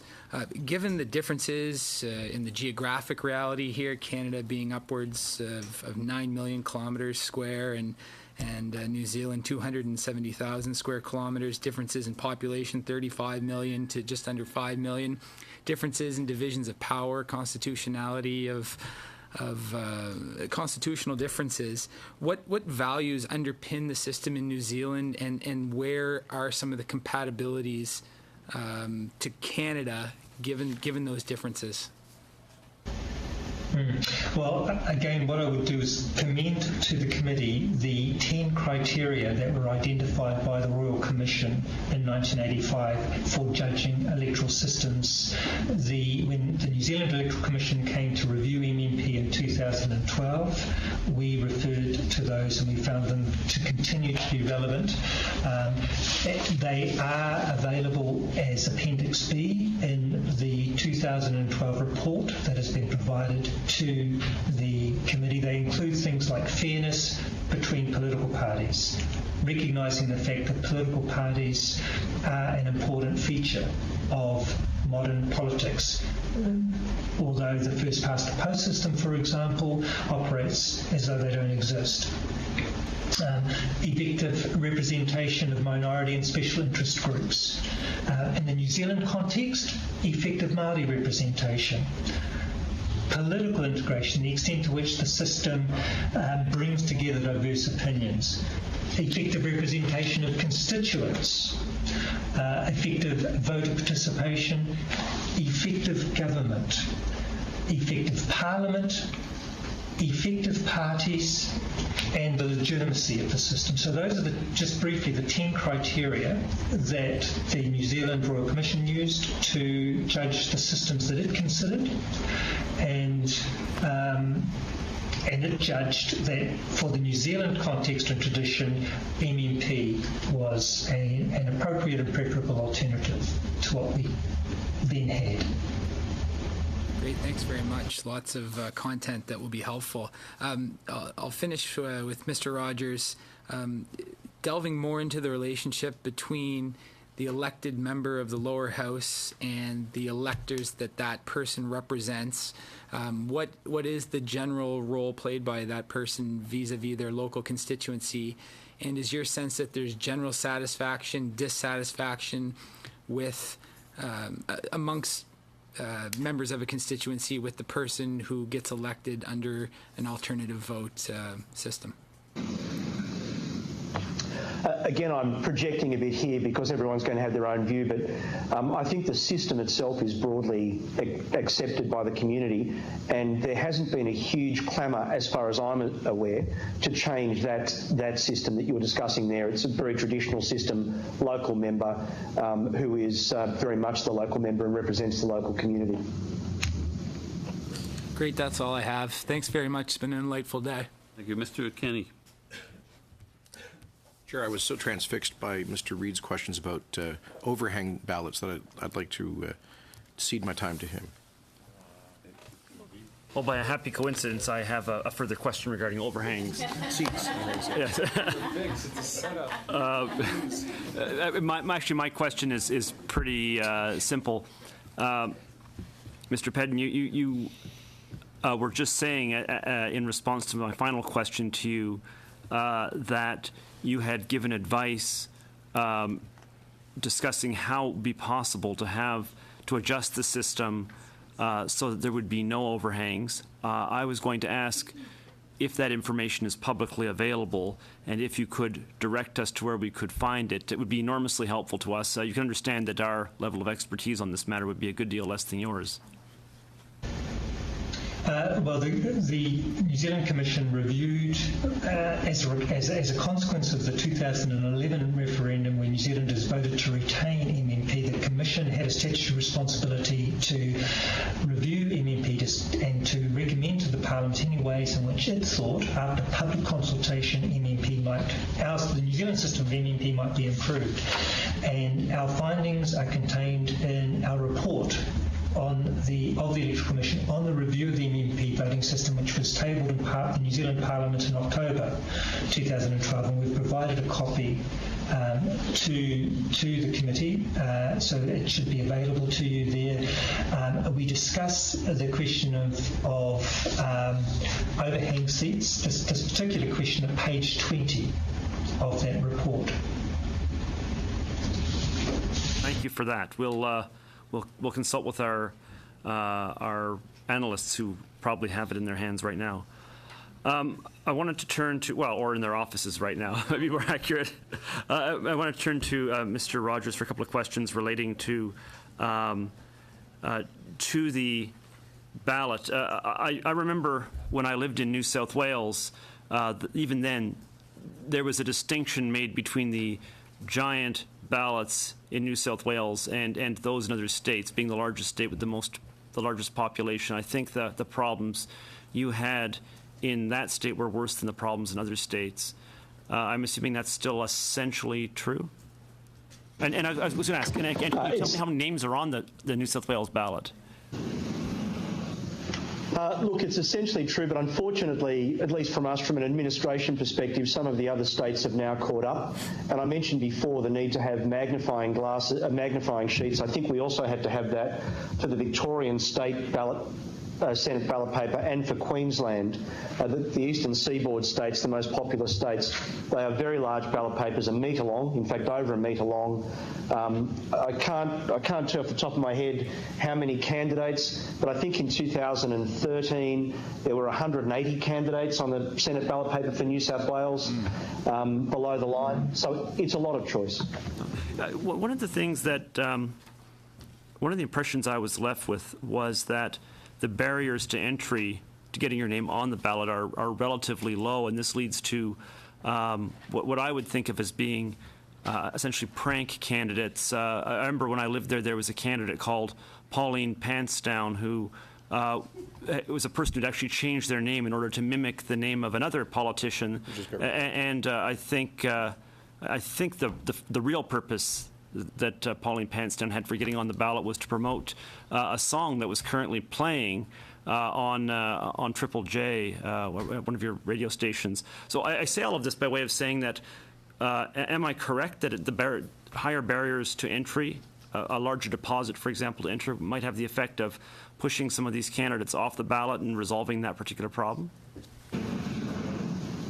This matter has been examined in detail by the Joint Standing Committee on Electoral Matters, and everyone's got a view on this, and it depends where you sit about where your view is. There are some that say that the barrier should be very low to encourage participation, and there are others that say that the barrier should be quite high to make sure that we've got serious candidates. So we've got a system that we've got, and I think we get some very interesting candidates at every election in Australia. Right. Okay, but you certainly... There's no doubt about the interesting candidates, but it sounds like then essentially people recognize that the low barriers to entry create a problem, but that the culture, I know it's a very egalitarian place. The culture is such that people feel that's a cost that is less undesirable than the cost of actually raising those barriers and potentially freezing out legitimate candidates. Would that be a fair assessment? Thank you. Yeah, we very, very briefly. I actually think you've probably summed that up pretty well. That's probably the prevailing opinion. Ms. Sahota. Thank you. I'd like to move to a Twitter question that I got a little while ago. This is to Mr. Rogers. Can you explain the difference between elections in the lower and upper house in terms of the number of women that are elected? We've kind of talked about this a little bit. Aboriginals, minorities, and those with disabilities. What are the differences that you see between the two houses? I couldn't tell you off the top of my head the proportion of female, Indigenous or other candidates, but I would tell you that we have said traditionally that Indigenous Australians are underrepresented on the electoral roll, and we are separately funded to try and assist Indigenous Australians to participate in the electoral process, and we have mobile teams that go around remote parts of Australia trying to encourage Indigenous Australians to get on the roll and remain on the roll and vote. But a lot of this is subjective because we don't ask Australians on their enrolment form to identify their ethnicity. So we do a lot of surveys and work to work that out. Young people are also underrepresented on the roll, but we've probably got the greatest level of youth enrolment that we've ever had at the moment, so we've had some success in that regard. In terms of the differences in the two houses, I'm afraid I don't have that for you, but again, I know the parties have targets that they're aiming for, and they report on those targets occasionally. I forgot to give credit to the person who asked that question. It was Jennifer Ross. But moving on, Mr. Payton, I'd like to ask you about if there were any, after the change that took place in 1996, and when you moved to the MMP system, were there any unintended or unanticipated consequences that you saw after the change? Well, from an electoral administrator's perspective, no. From the, I suppose, perspective of formation of government, for the 96 government took something like 2 months to form a government. There was a lengthy coalition negotiation to establish the first MMP government. Since then, governments have formed very quickly, and I should just say, in relation to the way that the New Zealand system works, government parties and the public are usually in a position by 10:30 on election night to know the result of the election and for government formation negotiations to begin at that point. Do you find that having more coalition governments cause instability in your country or more frequent elections? I'm not quite sure how often you have an election there, your term. How long is that? it's a three-year term. A 3-year term in New Zealand, and we've had 7 MMP elections, and to date each government elected under MMP has been a coalition government or had arrangements with other parties, involving other parties. Each government has retained the confidence of the Parliament for the duration of the parliamentary term. That's quite interesting. Which I think, yeah. No, that's very interesting. How much more time do I have? A little more than a minute. Oh, okay. Another question, I guess, another thought that's come to my mind is we've talked a little bit about having integrity in our system, and we have a lot of confidence in the Canadian system currently as it is. Mr. Rogers, this question is to you. Having the length of time that it's taking to, come to an election result, and the issue that happened in 2013, has that caused people to lose trust in the system? Because that's something that we hold very importantly, and I'm sure you do as well. We wouldn't want to come across those types of problems in the future. Look, I think it would be fair to say I've said it publicly, the issue in 2013 with the lost 1,370 ballot papers in the state of Western Australia created great difficulty for us, and it did impact on our public reputation, but we still have a broad degree of public support. We're a trusted institution, and we've worked hard to overcome that.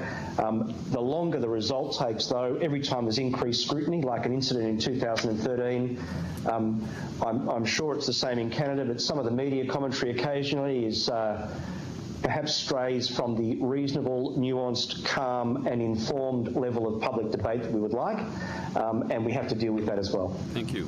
Mr. Blake. Very much in keeping with the tradition of the committee, I'm going to take a question off Twitter from Julian Lamarche, who asked what I think is an interesting question. In the MMP system in New Zealand, the question is essentially what happens if a list MP decides to leave a party. Do they take the seat with them, or are they really just resigning from the legislature at that point, and that seat gets reassigned? If once a member is elected to Parliament, the short answer to your question is that if a member chooses to leave the party after having been elected from the list or from an electorate seat for that matter, they remain a member of Parliament so long as it remains. There's no legal consequence. Of course, there are political consequences. The New Zealand experience is that where the electorate takes a very dim view of people leaving their party without good reason, and those members who do so tend to be punished at the next election electorally. It's kind of reminiscent of a question that we dealt with a little earlier with some other witnesses on the STV system. The question was, what happens in the event of the death or resignation of a member? How do you proceed with a by-election under the STV system if a member that was elected in the general election is no longer there? In relation to a list member, it's simply a case of electing the next person from the list. Obviously, if it's an elected member, there's a by-election. And in the Australian upper house, where it's an STV system, how do by-elections work? There's an appointment by the state to the House. Oh, okay. So who? Okay. So it's a state government then that determines who would fill that seat, or? Essentially, yes, and there are a whole range of conventions around that based on a very long history in Australia, as you can imagine. It's occurred over many years with various things that have occurred, but there is a convention and the state nominate a member. In Australia, for the lower house that's elected on the alternative vote system, do you keep the data, or do you get the data on how the results, the ultimate results in terms of the percentage of seats, compare to people's first choice?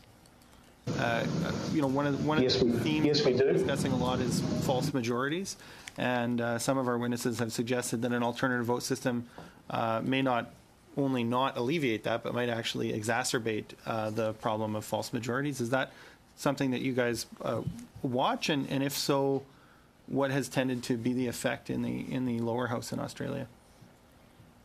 We do a full distribution of preferences, and all of that data, both current and historical, is available through our virtual tally room, and each seat's different.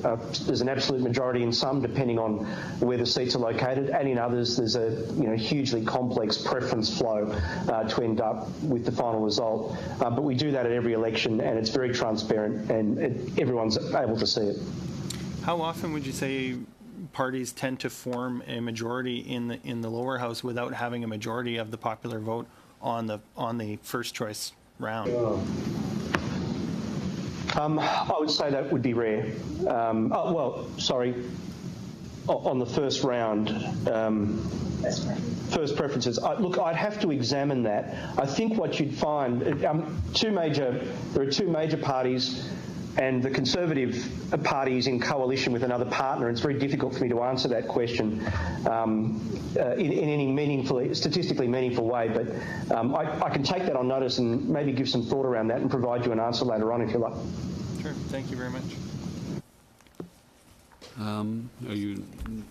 Yeah, that's okay. We'll go now to Mr. Deltel. Thank you, Monsieur le Président. So I would like to get back to the conversation, very interesting, that I had with Mr. Pedden. So in our journey, we were just after the referenda, and we had in New Zealand, we had 3 full years, to us 3 full years of political debate, of more political preparation to set the table for the first election. Why did it take you 3 years to have to prepare people for the new way of elected members? To elect members. Well, the point I was seeking to make is that the decision to move to a new electoral system was made in 1993. The first MMP election was to be in 1996, and there was a great deal of work to be done between 1993 and 1996 to prepare for that election. It was boundaries had to be redrawn. Electorate boundaries had to be redrawn. There was a complete revision of the way in which the chief electoral officers' processes and procedures and the systems necessary to deliver the election, they had to be designed and developed. There was a comprehensive electoral information campaign that needed to be developed, and the public officials who supported the cabinet processes, the executive processes, and the parliamentary processes also needed to review what difference coalition governments and a greater number of parties would make to the way in which cabinets worked, the way in which parliamentary processes worked. So, for example, there were amendments to the standing orders of Parliament to make allowances for the new system. And political parties also needed to adjust. So there was a new nomination process which political parties needed to get their head around. A new campaigning style was required because the party vote became a very important feature of election campaigns, a new thing for political parties to have to understand. All of those things require time. So we all recognize that you don't lose your time. You had a lot of aspect to face off, to address, and to achieve, to have the confidence of the people before going to a new electoral vote system. Is that correct? That is correct, yes. Right. Fast question, a quick question to Mr. Rogers from Australia. You said that you spend a lot of money and a lot of time on education to educate people before the election. Why? It's one of our 3 roles. We need to have an educated electorate. So before every election, we have a number of different phases of the campaign that we run to make sure people are informed about where to vote and how to vote. And they're 2 very important things. Thank you so much, Mr. Rogers. Thank you so much, Mr. Pedden. Monsieur le Président, je pense que ce que l'on vient d'entendre est Mr. Chair, I think that what we've just heard is very interesting and particularly important for the work that we're doing. What we've learned from New Zealand is that it took them 11 years before they made the necessary electoral changes. 18 months for the Royal Commission, 4 years of political debate, 2 years of referendums, and 3 years of preparation and educating the population before making any changes. So from 1985 to 1996, rather, that's 11 years of political debate and teaching the population, educating the population before making that change. I think, Mr. Chair, that the current government should be inspired by the example from New Zealand before making any changes to our electoral system. That is noted. We will now... Are you finished, Mr. Deltel? Yes, I believe so. You still have 45 seconds, but we will finish today's meeting with an intervention from Mr. Aldag, and that will end also our long day of very interesting testimony. So, Mr. Aldag, the floor is yours. Pete, and I'll start with you, and you might have touched on this. I just can't find it anywhere in my notes. Any of the referenda that were done in New Zealand, what threshold did they use? Were they all the same, or did they change? Today, I'll tell you, we've heard, that if we're doing a referendum, we should look at a 60% threshold. And yet, I don't think I've seen that. So did you use 50%, 50% plus one? Our threshold is 50%. The same basis for the elections of members of Parliament. It's that's our democratic tradition. That a simple majority is all that is sufficient to carry a referendum result.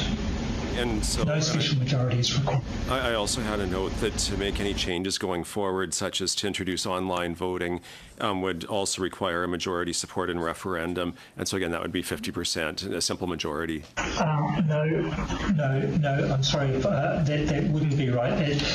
Referenda are required for fundamental changes to the election.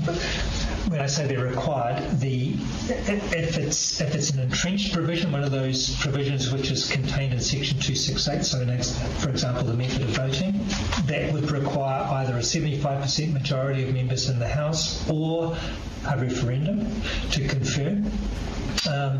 Any other amendment to the Electoral Act can be made by way of simple majority, but the tradition in New Zealand is that if it is a fundamental change either to the overall electoral system or to some feature of it, such as the term of Parliament, then that needs to be confirmed by a referendum of voters. Okay. Thank you to both of you for all of the information you've shared with us today. I'm going to conclude with a chance for you to reinvent your systems. And so the scenario is simply, if you could change your electoral system, what would be the one element you would keep? What would be the one element you would part with? And if you could give just a quick why, and that may help us looking at sort of the elements to keep and lose as we move forward. So if you could maybe finish with those thoughts. I'll focus.